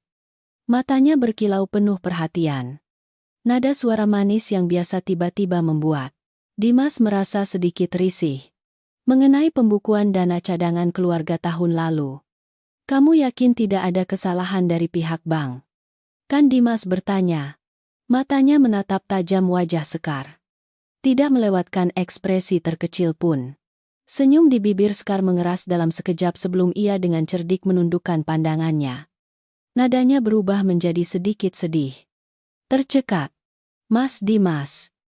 Mengapa tiba-tiba Mas menanyakan hal lama dari 7 bulan lalu? Saat itu, saya sendiri yang mencocokkan laporan rekening dan foto-foto yang saya kirim kepada Mas. Saya tahu hari ini melihat Ibu Dewi berjuang seperti itu. Mas jadi merasa kasihan. Tapi masalahnya berbeda. Mas, bukti dulu sudah jelas seperti itu. Mas tidak mungkin meragukan kejujuran saya. Kan saya melakukan semua itu hanya karena ingin yang terbaik untuk Mas. Untuk reputasi keluarga kita. Jika sebelumnya, Dimas akan langsung menyingkirkan keraguan dan menenangkan Sekar. Dengan sebuah penegasan. Namun hari ini, ketika menyaksikan harga diri Dewi di tengah kesulitan, penjelasan Sekar tiba-tiba terdengar kosong dan penuh alasan di matanya. Seorang wanita yang rela mengorbankan kehormatan demi uang untuk membiayai kekasih lama. Mungkinkah ia bisa memiliki ketenangan seperti itu? Bisa menolak uang kompensasi 1 miliar rupiah tanpa ragu sedikit pun. Dan kini membungkuk mencari nafkah recehan demi menghidupi anaknya dengan harga diri yang tinggi seperti itu. Jawaban itu muncul sendiri di hati Dimas. Jelas seperti tamparan keras terhadap kebutaannya selama ini. Perlombaan berakhir menjelang sore. Sepanjang perjalanan pulang, mengantar Sekar dan anak itu, Dimas sepenuhnya diam. Ia menyetir dengan insting mekanis. Pikirannya sudah melayang ke rumah mewah orang tuanya. Ketika mobil baru saja parkir di halaman villa, Dimas tidak menunggu Sekar menurunkan anak itu melainkan dengan tegas melangkah cepat masuk ke dalam rumah. Bapak Amir sedang duduk membaca koran di ruang tamu. Sedangkan Ibu Wati sedang dengan santai memangkas ranting anggrek di balkon. Melihat putranya kembali dengan wajah cemberut. Suasana di rumah langsung menegang. Dimas. Bagaimana lomba cucu tadi? Ibu Wati meletakkan gunting pangkasnya. Masuk ke ruang tamu dengan senyum cerah. Dimas berdiri di tengah ruangan. Ia tidak duduk melainkan menatap lurus ke arah orang tuanya. Suaranya bergetar, karena emosi yang tertahan sepanjang hari. Hari ini aku bertemu Dewi. Nama Dewi terdengar membuat senyum di wajah Ibu Wati langsung padam. Bapak Amir juga meletakkan koran. Alisnya yang serius mengerut rapat. Mengapa kamu masih menyebut wanita tak tahu malu itu? Ia sudah menandatangani surat cerai dan meninggalkan rumah ini sejak lama. Dia sedang hamil. Dimas berkata. Setiap kata keluar seperti petir di siang bolong. Perutnya sudah besar sekali. 8 bulan. Perhitungan waktunya sepenuhnya cocok dengan saat sebelum ia pergi. Ketika kita memojokkannya, anak itu adalah anakku. Cucu bapak dan ibu. Ibu Wati terkejut. Gelas air di tangannya sedikit miring, membuat air tumpah di meja marmer. Namun keterkejutan itu cepat digantikan oleh senyum skeptis. Pahit. Kamu gila. Dimas. Ayah hamil. Belum tentu itu anakmu. Kamu lupa foto-foto dia menyerahkan uang kepada mantan kekasihnya di kafe wanita murahan seperti itu. Siapa yang tahu janin itu anak siapa sampai kamu mau mengakuinya? Ibu Dimas meninggikan suara. Tindakan tidak hormat yang jarang ia lakukan terhadap ibunya. Dewi bukan orang seperti itu. Aku hidup bersamanya bertahun-tahun. Aku tahu dia. Saat bercerai, ia pergi dengan tangan kosong. Menolak uang kompensasi 1 miliar rupiah. Kini ia harus mendorong gerobak jualan makanan ringan di kaki 5 untuk mencari nafkah recehan. Jika ia adalah orang yang tamak, pengkhianat, apakah ia perlu menyiksa dirinya sendiri sampai seperti itu untuk mempertahankan anaknya? Pertanyaan Dimas membuat ruang tamu jatuh ke dalam keheningan yang tegang. Bapak Amir diam tak berkata. Matanya yang tua menyipit seolah sedang memikirkan sesuatu. Baginya, darah daging dan status keluarga adalah hal penting. Perkataan Dimas bukan tanpa alasan. Jika anak itu benar-benar darah daging keluarga Amir, membiarkannya terlantar di jalan adalah sebuah penghinaan bagi keluarga. Tepat pada saat itu, Sekar masuk dari halaman. Di tangannya masih memegang tas Dimas. Melihat suasana tegang, ia dengan cerdik mendekat ke Ibu Wati. Dengan lembut memegang tangan Ibu Wati. Nadanya penuh pengertian dan rasa sakit yang palsu. Ibu Wati, jangan marah. Mas Dimas hanya terlalu terkejut dan kasihan pada anak itu jadi ia jadi emosional seperti itu. Saya mengerti perasaan Mas Dimas saat ini. Tapi Mas Dimas, masalah apakah anak itu darah daging keluarga Amir atau tidak? Di zaman sekarang tidak bisa hanya dilihat dengan mata atau ditebak dengan rasa kasihan. Jika Ibu Dewi benar-benar bersih, mengapa 7 bulan lalu ia tidak bilang? Mengapa ia menyembunyikannya dari Mas? Sampai sekarang ketika perutnya sudah besar lalu muncul tepat di gerbang sekolah tempat kita mengantar anak ikut lomba. Mungkinkah ini adalah rencana yang disengaja untuk menjebak Mas? Untuk mencari jalan kembali ke rumah ini. Kata-kata Sekar, seperti racun berbalut gula. Tepat mengenai psikologi curiga dan defensif Ibu Wati. Ibu Wati langsung mengangguk. Menunjuk ke arah Dimas. Kamu dengar apa yang Sekar katakan? Dia menganalisis dengan sangat jelas. Wanita licik zaman sekarang banyak sekali triknya. Dia tahu kamu orang yang menjunjung tinggi kesetiaan, jadi dia menggunakan kehamilan itu sebagai kartu untuk membalikkan keadaan. Ibu melarangmu untuk menemuinya. Melarangmu membuat keributan ini, agar orang tidak menertawakan keluarga kita. Dimas menatap 3 orang di depannya. Seorang ibu yang selalu penuh prasangka. Seorang ayah yang pendiam hanya memikirkan reputasi keluarga. Dan seorang sekretaris yang selalu tahu cara memberikan nasihat yang logis, namun beracun pada saat yang tepat. Untuk pertama kalinya, Dimas merasa sesak di rumahnya sendiri. Kata-kata Sekar tidak lagi membuatnya goyah seperti sebelumnya. Sebaliknya, hal itu membuatnya menyadari kebenaran yang menakutkan. Sekar terlalu memahami keluarganya dan ia memanipulasi semua orang dengan rasa takut akan hilangnya kehormatan mereka. Suara telepon berdering memecah keheningan malam. Butuh sampai deringan keempat. Baru ujung sana mengangkat telepon. Suara mengantuk namun langsung sadar ketika mengenali nomor Dimas. Dimas. Malam-malam begini ada urusan mendesak. Dimas berjalan ke balkon. Menarik pintu kaca rapat-rapat agar suara angin di luar tidak masuk ke kamar. Suaranya rendah namun tegas. Mengandung ketegasan yang belum pernah ada. Andre, aku butuh bantuanmu. Hal ini sangat rahasia dan aku butuh hasilnya secepat mungkin. Selidiki ulang seluruh laporan rekening Bank Dewi dan rekening dana cadangan keluargaku dari 10 bulan lalu. Selain itu, aku ingin kamu mencari tahu tentang hubungan, aliran uang, dan jadwal perjalanan Sekar selama periode itu. Terutama orang-orang yang pernah ia temui di luar kantor. Ujung telepon di sana diam beberapa detik. Suara gemerisi kertas atau suara komputer menyala terdengar kecil. Sekar. Sekretaris kepercayaan Bapak, baiklah. Hal ini tidak sulit. Tapi Bapak harus memberitahuku apa yang Bapak curigai agar aku bisa mempersempit ruang lingkup. Aku curiga ada pemalsuan dokumen dan jebakan. Dimas menggenggam erat pagar balkon. Ujung-ujung jarinya dingin. Selidiki dengan cermat pria yang muncul di foto bersama Dewi di kafe. Saat itu, aku ingin tahu siapa dia. Bagaimana kehidupannya saat ini? Dan apakah ada transaksi uang dengan Sekar atau tidak? Mengerti. Besok sore aku akan mengirimkan informasi awal. Menutup telepon. Dimas berdiri, dia menatap kehampaan abu-abu kota ketika embun mulai turun. Keraguan seperti retakan kecil di bendungan. Sekali muncul, ia akan terus meluas di bawah tekanan aliran air kebenaran. Ia bertanya-tanya, jika semua benar seperti yang ia rasakan, seberapa menakutkan orang yang selama ini ia tinggali. Dan ia, seorang pria yang selalu sombong dengan kecerdasannya di dunia bisnis, ternyata adalah seorang yang buta. Dengan tangannya sendiri mendorong wanita satu-satunya yang benar-benar mencintainya ke dalam kesengsaraan. Pagi berikutnya, Dimas datang ke kantor dengan suasana hati yang berat. Sekar masih muncul tepat waktu. Cerah dan perhatian seperti biasa. Ia meletakkan secangkir kopi panas sesuai selera di meja kerja Dimas disertai buku jadwal yang sudah dicatat dengan rapi.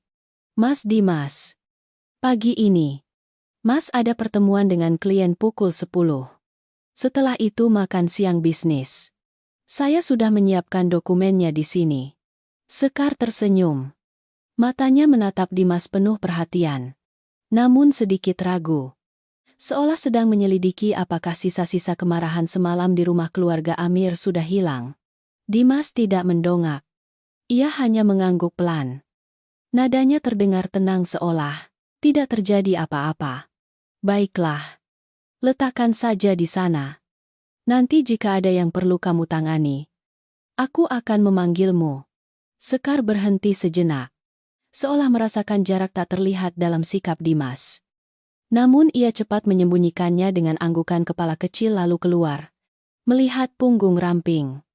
Anggun Sekar melalui kaca yang terbuka. Dimas merasakan rasa jijik menjalar di punggungnya. Di balik topeng karyawan yang rajin. Gadis yang baik dan perhatian. Mungkinkah ada hati yang kejam dan penuh perhitungan? Sore berlalu dengan lambat. Tepat pukul 4. Ponsel Dimas berdering menandakan ada file dokumen yang dikirimkan ke email pribadinya yang aman dari Andre.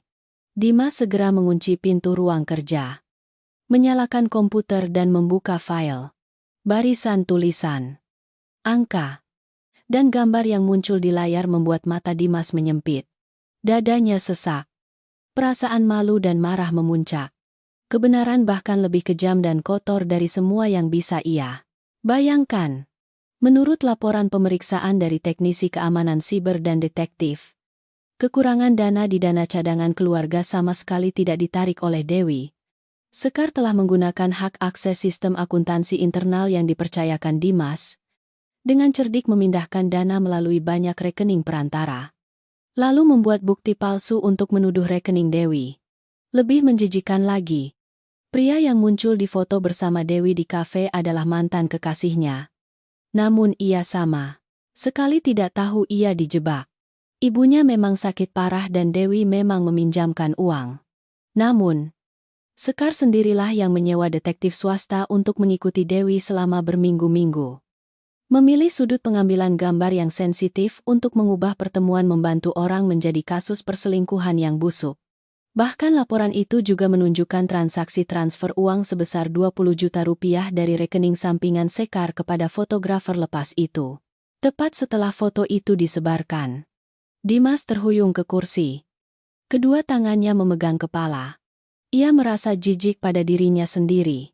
Ia telah percaya pada bukti palsu itu tanpa sekalipun mendengarkan penjelasan istrinya. Ia telah berdiri menyaksikan ibunya memaki Dewi. Melihat ayahnya memaksanya menandatangani surat cerai, dan ia sendiri telah melontarkan kata-kata prasangka paling kejam ke harga diri seorang wanita yang sedang mengandung darah dagingnya. Kemarahan dan penyesalan mendorong Dimas ke tindakan spontan.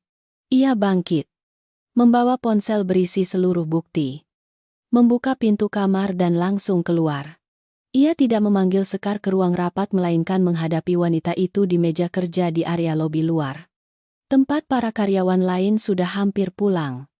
Hanya menyisakan beberapa orang yang sedang membereskan barang. Sekar, masuk sini. Dimas memulai. Suaranya dingin seperti es musim dingin. Mengandung tekanan yang membuat karyawan yang tersisa tanpa sadar menunduk. Buru-buru pergi. Sekar tertegun berdiri, mengikuti Dimas masuk ke ruang kerjanya. Ketika pintu kayu tebal itu tertutup, Dimas tidak membiarkannya bicara. Ia langsung melempar ponsel ke meja. Layar sedang menampilkan seluruh riwayat transaksi dan laporan penyelidikan Andre. Lihat sendiri lalu jelaskan kepadaku tentang angka-angka ini. Dimas berdiri bersedekap. Matanya menatap Sekar seperti melihat makhluk asing yang penuh penghinaan. Sekar mengambil ponsel. Ketika barisan tulisan pertama menghantam matanya, wajahnya langsung berubah. Lapisan bedak merah tidak bisa menyembunyikan kulitnya yang pucat pasi karena ketakutan. Bibirnya bergetar. Ponsel hampir lepas dari tangannya. Namun sebagai orang yang bermental kuat dan penuh tipu muslihat, Sekar cepat kembali tenang. Ia mendongak menatap Dimas dengan mata berkaca-kaca. Langsung beralih ke kondisi korban yang difitnah. Mas Dimas, ini apa seseorang ingin menjebak saya? Ingin memecah belah hubungan saya dan Mas. Rekening-rekening ini sama sekali bukan milik saya. Saya bersumpah saya bekerja untuk Mas bertahun-tahun. Kesetiaan saya seperti apa Mas adalah orang yang paling tahu. Kan? Setia. Dimas tertawa. Tawa hambar dan menjijikkan. Kamu setia dengan cara memalsukan dokumen untuk mengusir istriku dari rumah. Kamu setia dengan cara menyewa orang untuk mengambil foto curian. Mengubah tindakan menyelamatkan orang oleh Dewi menjadi kasus perselingkuhan yang busuk. Sekar, aku telah meremehkanmu, dan aku juga terlalu bodoh membiarkan ular berbisa sepertimu memanipulasi seluruh keluargaku selama waktu yang lama. Melihat Dimas sudah memegang semua bukti yang sah dan tidak ada lagi keraguan. Topeng korban malang, Sekar benar-benar runtuh. Ia meletakkan ponsel di meja. Ekspresi di wajahnya berubah dengan mengerikan. Ketakutan menghilang digantikan oleh senyum dingin, penuh kebencian dan kekesalan. Memang saya yang melakukannya. Lalu kenapa Sekar menegakkan punggungnya? Tidak lagi terlihat malu-malu seperti biasa. Matanya menatap Dimas penuh tantangan. Mas menyalahkan saya kejam. Mas harus melihat kembali keluarga Mas yang terhormat itu. Apa yang bagus dari Ibu Dewi seorang wanita yang tidak punya latar belakang keluarga? Tidak membantu karier Mas. Setiap hari hanya tahu berputar-putar di dapur. Sedangkan saya berdiri di belakang Mas. Bekerja sampai larut malam untuk menyiapkan setiap dokumen. Menemani Mas bertemu klien. Menahan banyak gelas arak untuk Mas. Saya yang pantas berada di posisi nyonya rumah keluarga Amir. Bukan orang udik seperti dia. Dimas menatap wanita di depannya. Kemarahan dalam dirinya sudah mencapai puncaknya. Namun ia berusaha menahan diri agar tidak bertindak kasar. Suaranya bergetar karena jijik. Posisi itu tidak akan pernah menjadi milik orang berhati kejam sepertimu. Kamu pikir kamu bisa masuk ke rumahku setelah semua perbuatan kotor ini? Jika saya tidak bisa masuk, dia juga harus pergi. Sekar tertawa keras. Tawa yang penuh kegilaan dari orang yang telah kehilangan segalanya. Mas pikir Mas bersih sekali Dimas. Jika Mas benar-benar mempercayai istrimu, apa yang bisa dilakukan oleh beberapa foto curian saya? Justru ketidakpedulian, keegoisan, dan kebanggaan buta Maslah yang mendorongnya pergi. Saya hanya orang yang menyulut api. Sedangkan Mas dan Ibu Mas lah yang membakar habis pernikahan itu. Kata-kata Sekar seperti tusukan pisau mematikan langsung ke titik vital Dimas. Ia terhuyung mundur selangkah. Benar. Apa yang dikatakan Sekar tidak salah. Sekar kejam. Namun justru ketidakpedulian dan kurangnya kepercayaan, Dimas sendirilah yang menjadi senjata paling kejam yang membunuh perasaan Dewi. Ia tidak bisa menyalahkan semua kesalahan pada orang lain ketika ia sendiri adalah orang yang mendukung kejahatan itu dengan sikap dinginnya. Dimas memejamkan mata, berusaha menahan rasa sakit yang merobek hatinya. Ketika ia membuka mata, tatapannya pada Sekar hanya menyisakan dinginnya sebuah vonis. Kamu dipecat. Seluruh berkas pemalsuan dokumen ini akan diserahkan kepada pihak kepolisian besok. Apa yang telah kamu perbuat? Kamu akan harus membayarnya di mata hukum. Keluar dari ruang kerjaku. Sekarang juga. Sekar menatap Dimas, menyadari ketegasan yang tak bisa diselamatkan. Ia menggigit bibirnya erat hingga berdarah. Dengan tergesa-gesa mengambil tasnya lalu berbalik melangkah dengan sepatu hak tinggi yang berketuk-ketuk keluar dari ruangan, meninggalkan suasana yang pekat oleh amarah. Dimas berdiri sendiri di ruangan yang luas. Matahari terbenam, mewarnai merah satu sudut ruangan. Terlihat seperti noda darah yang meluas. Ia menatap ponsel di meja. Hatinya dipenuhi rasa takut yang luar biasa. Ia telah mengetahui kebenaran. Ia telah mengusir ular berbisa itu. Namun mantan istrinya bersama anaknya yang belum lahir harus terlunta-lunta di luar sana. Apakah ia masih memiliki kesempatan untuk menebus kesalahan besar ini? Badai sore datang ke kota secara tak terduga dan dahsyat. Langit yang tadinya hanya mendung kelabu tiba-tiba tertutup awan hitam pekat yang rendah dan lembab menyentuh pucuk pohon. Angin kencang bertiup kencang secara terus-menerus, membawa debu, daun kering, dan butiran hujan lebat yang mulai menghantam jalan aspal. Aspal mengeluarkan uap panas yang menyesakan. Di sudut trotoar yang akrab di seberang gerbang sekolah menengah, Dewi sedang sibuk mengumpulkan barang-barang. Perut hamilnya yang sudah 8 bulan membuat setiap gerakannya terasa berat dan sulit. Ia harus satu tangan memegang terpal penutup yang tertiup angin. Satu tangan lagi berusaha menarik kursi-kursi plastik yang dilipat rapi ke dalam gerobak. Keringat bercampur air hujan dingin mengalir deras di wajahnya yang cantik, membasahi ujung baju usang yang menempel di punggungnya. Dari sisi lain jalan, sebuah mobil yang familiar baru saja tiba. Pintu mobil terbuka. Dimas keluar. Di tangannya memegang payung besar. Tepat di belakangnya, tergesa-gesa dan khawatir adalah bapak dan ibu Wati. Menyaksikan pemandangan mantan istri. Mantan menantunya sedang sendirian melawan badai di tengah jalanan berdebu. Ketiganya seolah tersengat listrik langsung ke jantung. Dimas berlari mendekat. Buru-buru mengangkat payung untuk melindungi kepala Dewi. Berusaha menahan butiran hujan yang menghantam tubuhnya. Suaranya bergetar.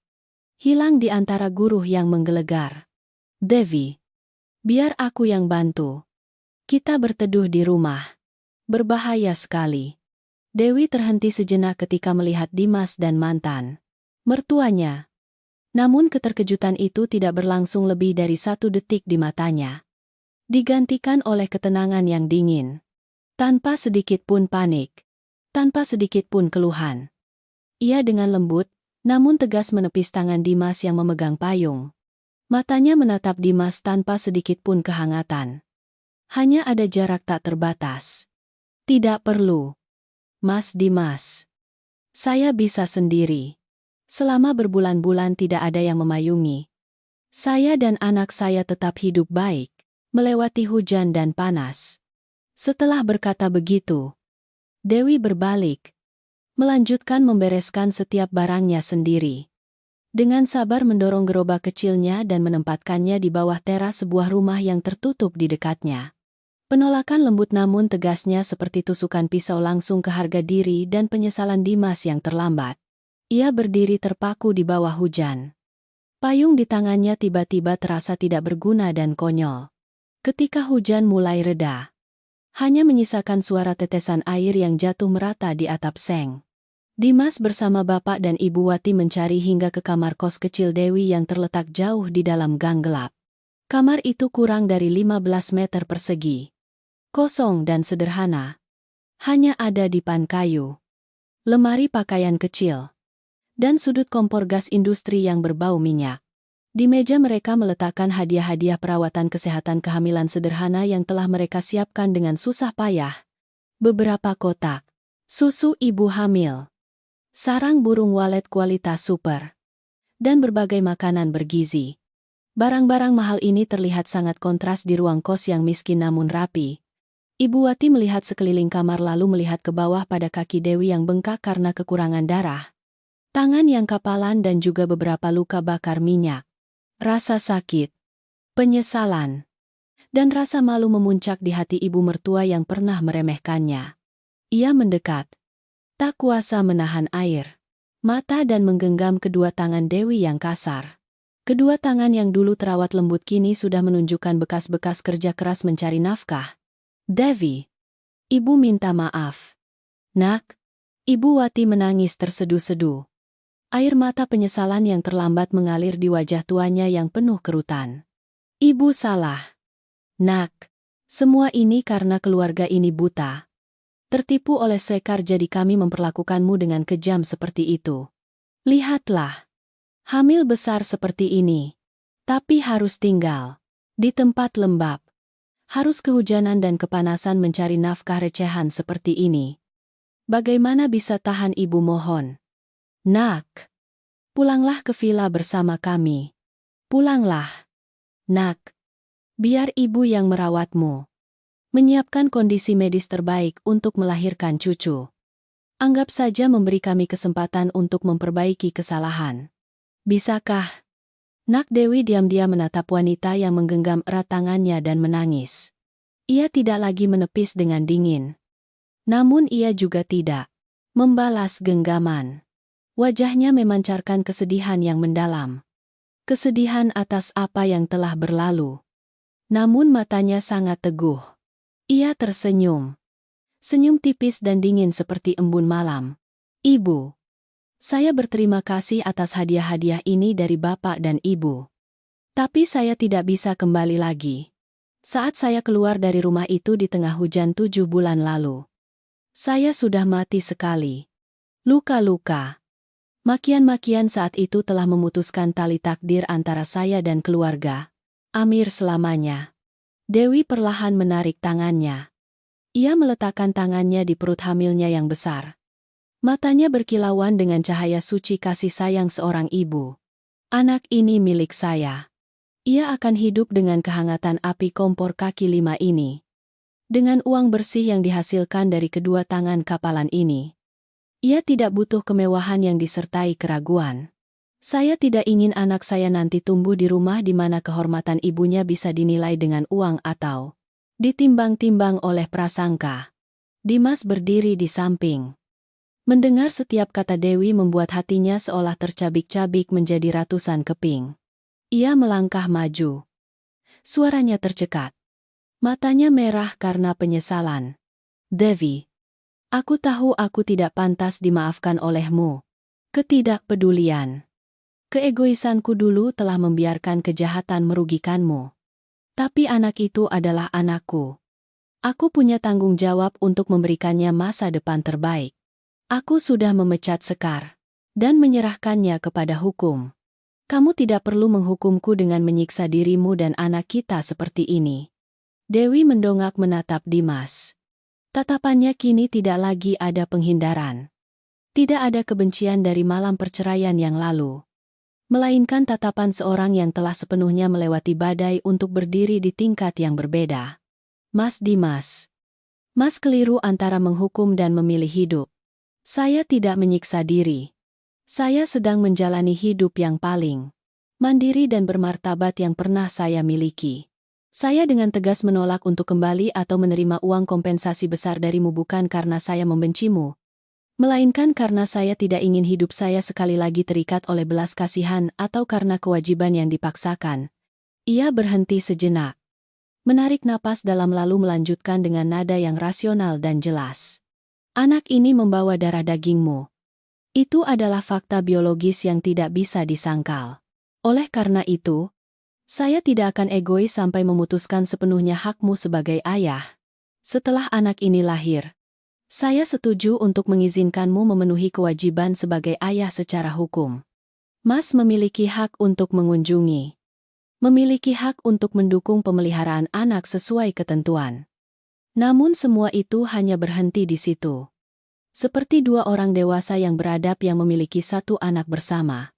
Sedangkan untuk bersatu kembali, untuk kembali menjadi suami istri, di bawah satu atap, itu selamanya tidak akan pernah terjadi lagi.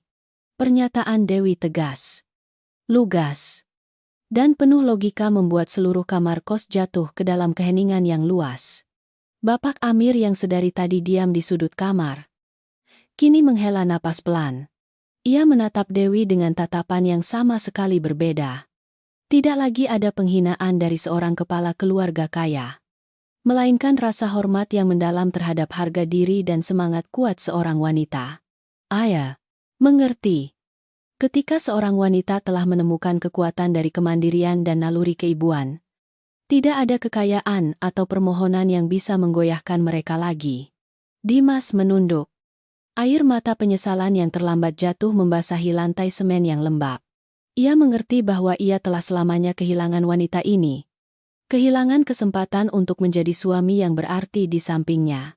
Hukuman atas ketidakpedulian dan kebutaannya bukanlah hukuman penjara, melainkan penderitaan seumur hidup ketika harus berdiri dari jauh melihat orang yang ia cintai membangun hidup tanpa kehadirannya. Di tengah kamar kos kecil, suara hujan di luar teras masih terus terdengar. Seolah membersihkan sisa-sisa masa lalu yang kelam. Membuka jalan bagi langkah-langkah baru Dewi yang penuh perjuangan namun bangga. Sinar pertama hari baru perlahan menembus jendela kecil ruang bersalin, memancarkan seberkas warna kuning hangat ke dinding kapur putih, yang sudah kusam di rumah sakit umum. Suara klakson mobil dari jalan besar terdengar sayup, memberi tempat pada ketenangan pagi. Di ranjang besi kecil, Dewi berbaring miring. Wajahnya pucat, lelah setelah malam panjang melahirkan. Namun matanya berkilauan dengan cahaya suci, lembut tak terlukiskan. Di sampingnya, dalam keranjang bayi plastik berwarna biru muda, seorang bayi laki-laki yang menggemaskan sedang tidur nyenyak.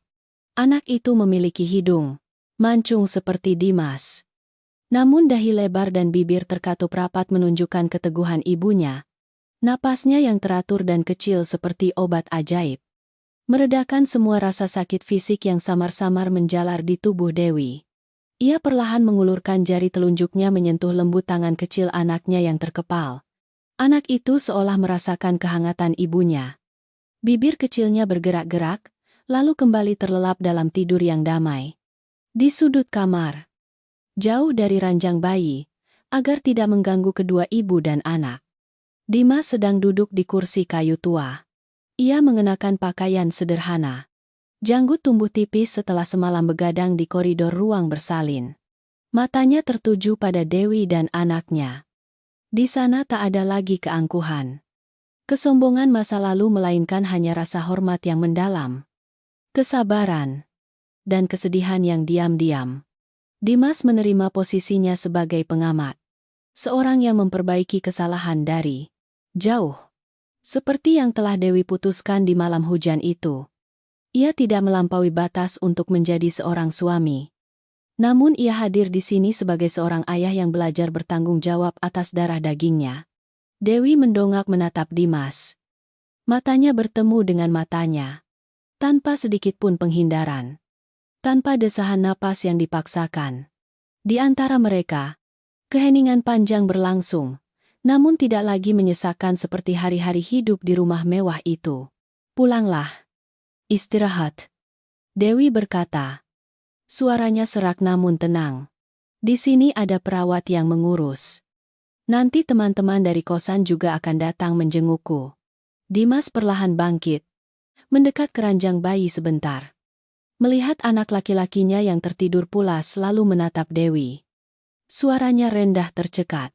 Aku tinggalkan susu dan bubur panas di meja. Nanti kalau kamu sudah benar-benar sadar, usahakan makan sedikit biar ada tenaga. Aku pamit. Keluar. Sore nanti aku kembali. Dimas berbalik pergi. Suara langkah kakinya ringan di lantai keramik rumah sakit. Dewi menatap punggungnya. Hatinya tenang seperti permukaan danau di musim gugur. Ia menyadari bahwa ia tidak lagi membenci Dimas. Juga tidak lagi menyalahkan Sekar atau ketidakadilan yang pernah ditimpakan keluarga Amir padanya. Pengampunan ini bukan karena ia lemah, melainkan karena jiwanya kini terlalu sibuk dengan mencintai anak ini dan membangun masa depan baru. Hidup telah mengajarkannya bahwa sandaran terkuat seorang wanita bukanlah suami kaya, latar belakang keluarga yang hebat, melainkan kemandirian ekonomi dan keteguhan dalam pikiran. Ketika ia berdiri tegak di atas kakinya sendiri, tak ada badai yang bisa membuatnya roboh lagi. 3 tahun kemudian, sinar matahari pagi yang hangat dan cerah menembus jendela kaca besar sebuah toko kecil yang terletak tepat di perempatan jalan, dekat dengan sungai besar yang mengalir melintasi jantung kota. Ini adalah toko sarapan dan makanan ringan milik Dewi. Sebuah kedai yang bersih, rapi dengan izin usaha yang sah. Bukan lagi gerobak jualan kaki lima yang penuh debu seperti dulu. Modal untuk membuka toko ini sepenuhnya adalah uang yang ia kumpulkan sendiri dari tahun-tahun ia membungkuk mendorong gerobak di bawah terik matahari dan hujan. Dikombinasikan dengan bantuan sumbangan tenaga dari teman-teman pekerja miskin di kosan lamanya. Orang-orang yang dulu berbagi secangkir teh dengannya. Membantunya mengangkat tabung gas. Kini ada yang membantunya memetik sayuran. Ada yang menjadi kurir. Toko Dewi bukan hanya tempat mencari nafkah, melainkan juga rumah bersama bagi jiwa-jiwa baik yang saling bersandar. Di ruang yang dipenuhi aroma nasi uduk bawang goreng, roti panggang renyah, dan jagung manis, terdengar tawa riang seorang anak kecil. Dika, putra Dewi, kini sudah menjadi anak laki-laki berusia 3 tahun yang nakal. Kulitnya sehat dan matanya cerah. Anak itu sedang berlari-lari di sekitar meja-meja kayu berwarna terang yang sudah dibersihkan dengan rapi. Di sebuah meja tersembunyi dekat jendela, Dimas sedang duduk di sana. 3 tahun ini, setiap minggu ia datang ke sini pada 2 hari akhir pekan. Ia tidak lagi menggunakan uang atau kekuasaan untuk memaksakan kehidupan kedua ibu dan anak itu. Ia datang diam-diam membeli sebungkus nasi, uduk, duduk makan dengan tenang, lalu meluangkan waktu untuk bermain dengan putranya. Ia membelikan buku-buku untuk anaknya, mainan edukasi. Dengan tangannya sendiri memperbaiki engsel pintu yang rusak di toko Dewi. Dimas telah belajar cara mencintai dalam diam dan menghormati kemandirian mantan istrinya. Ia tahu ini adalah satu-satunya cara baginya untuk mempertahankan ikatan suci dengan anak itu dan juga cara untuk sedikit membersihkan kesalahan masa lalu. Dika, kemari ayah lap keringatmu. Dimas memanggil pelan. Suaranya dipenuhi kelembutan. Anak laki-laki Dika berbalik melihat ayahnya lalu lari memeluk Dimas, berceloteh tentang lukisan bunga yang baru saja diajarkan gurunya di taman kanak-kanak. Dewi berdiri di belakang meja kasir melihat pemandangan Dimas dan putranya bermain. Senyum tipis, tenang muncul di bibirnya. Ia tidak menghalangi kasih sayang kedua ayah dan anak itu karena ia mengerti anak itu berhak mendapatkan kasih sayang dari ayahnya. Artinya cinta itu bersih dan tidak membawa perhitungan paksaan dari keluarga kaya. Namun toleransi itu sama sekali tidak berarti kebodohan atau prasangka untuk bersatu kembali. Ketika Dimas mendongak, matanya penuh harapan akan pengampunan yang utuh untuk kembali. Dewi menatapnya. Tatapan lembut, namun mengandung batasan tegas yang tak bisa dihapus. Cinta Dewi untuk Dimas telah mati di malam hujan 3 tahun lalu. Dan apa yang tersisa hari ini hanyalah kebaikan hati seorang ibu untuk ayah dari anaknya. Ia tidak membutuhkan seorang pria untuk kembali menjadi sandaran. Karena ia sendiri telah menjadi pohon tua yang tumbuh kuat secara mandiri. Dewi berjalan ke ranjang bayi tua yang kini sudah dimodifikasi menjadi kursi kecil. Ia mengangkat putranya dari tangan Dimas. Anak itu memeluk erat leher ibunya, mencium pipi ibunya dengan keras. Dewi melihat keluar toko. Ke jalan besar yang sudah mulai. Ramai orang berlalu lalang. Sinar matahari kuning cerah membentang di permukaan sungai. Berkilauan seperti ribuan kristal. Pelanggan tetap pertama hari baru mulai masuk ke toko. Itu adalah tukang ojek di ujung gang. Ibu petugas kebersihan. Anak-anak sekolah yang bersiap masuk kelas. Dewi tersenyum mengangguk menyambut mereka dengan segala ketulusan dan kehangatan seorang yang telah melewati badai. Ya. Selamat pagi. Bapak. Hari ini Bapak mau nasi uduk. Seperti biasa. Kan suara tawa riang kembali terdengar. Berpadu dengan suara angin dari sungai. Membawa napas segar hari baru. Pintu masa lalu yang menyedihkan. Menyesakan di rumah mewah itu, kini telah sepenuhnya tertutup. Di hadapan Dewi kini adalah kehidupan baru yang sederhana. Kokoh. Dan penuh cahaya. Di mana luka-luka mendalam masa lalu tidak lagi menjadi rasa sakit melainkan telah menjadi bahan bakar yang menempa kehidupan yang cemerlang. Bebas. Dan bangga dengan caranya sendiri. Di padang sungai yang berangin kencang. Fajar telah benar-benar terbit hangat dan abadi. Terima kasih telah mendengarkan hingga akhir cerita. Jika Anda merasa cerita ini bagus, silakan tinggalkan komentar. Bagikan perasaan Anda. Dan subscribe kanal ini untuk mengikuti cerita-cerita selanjutnya. Sampai jumpa di video berikutnya.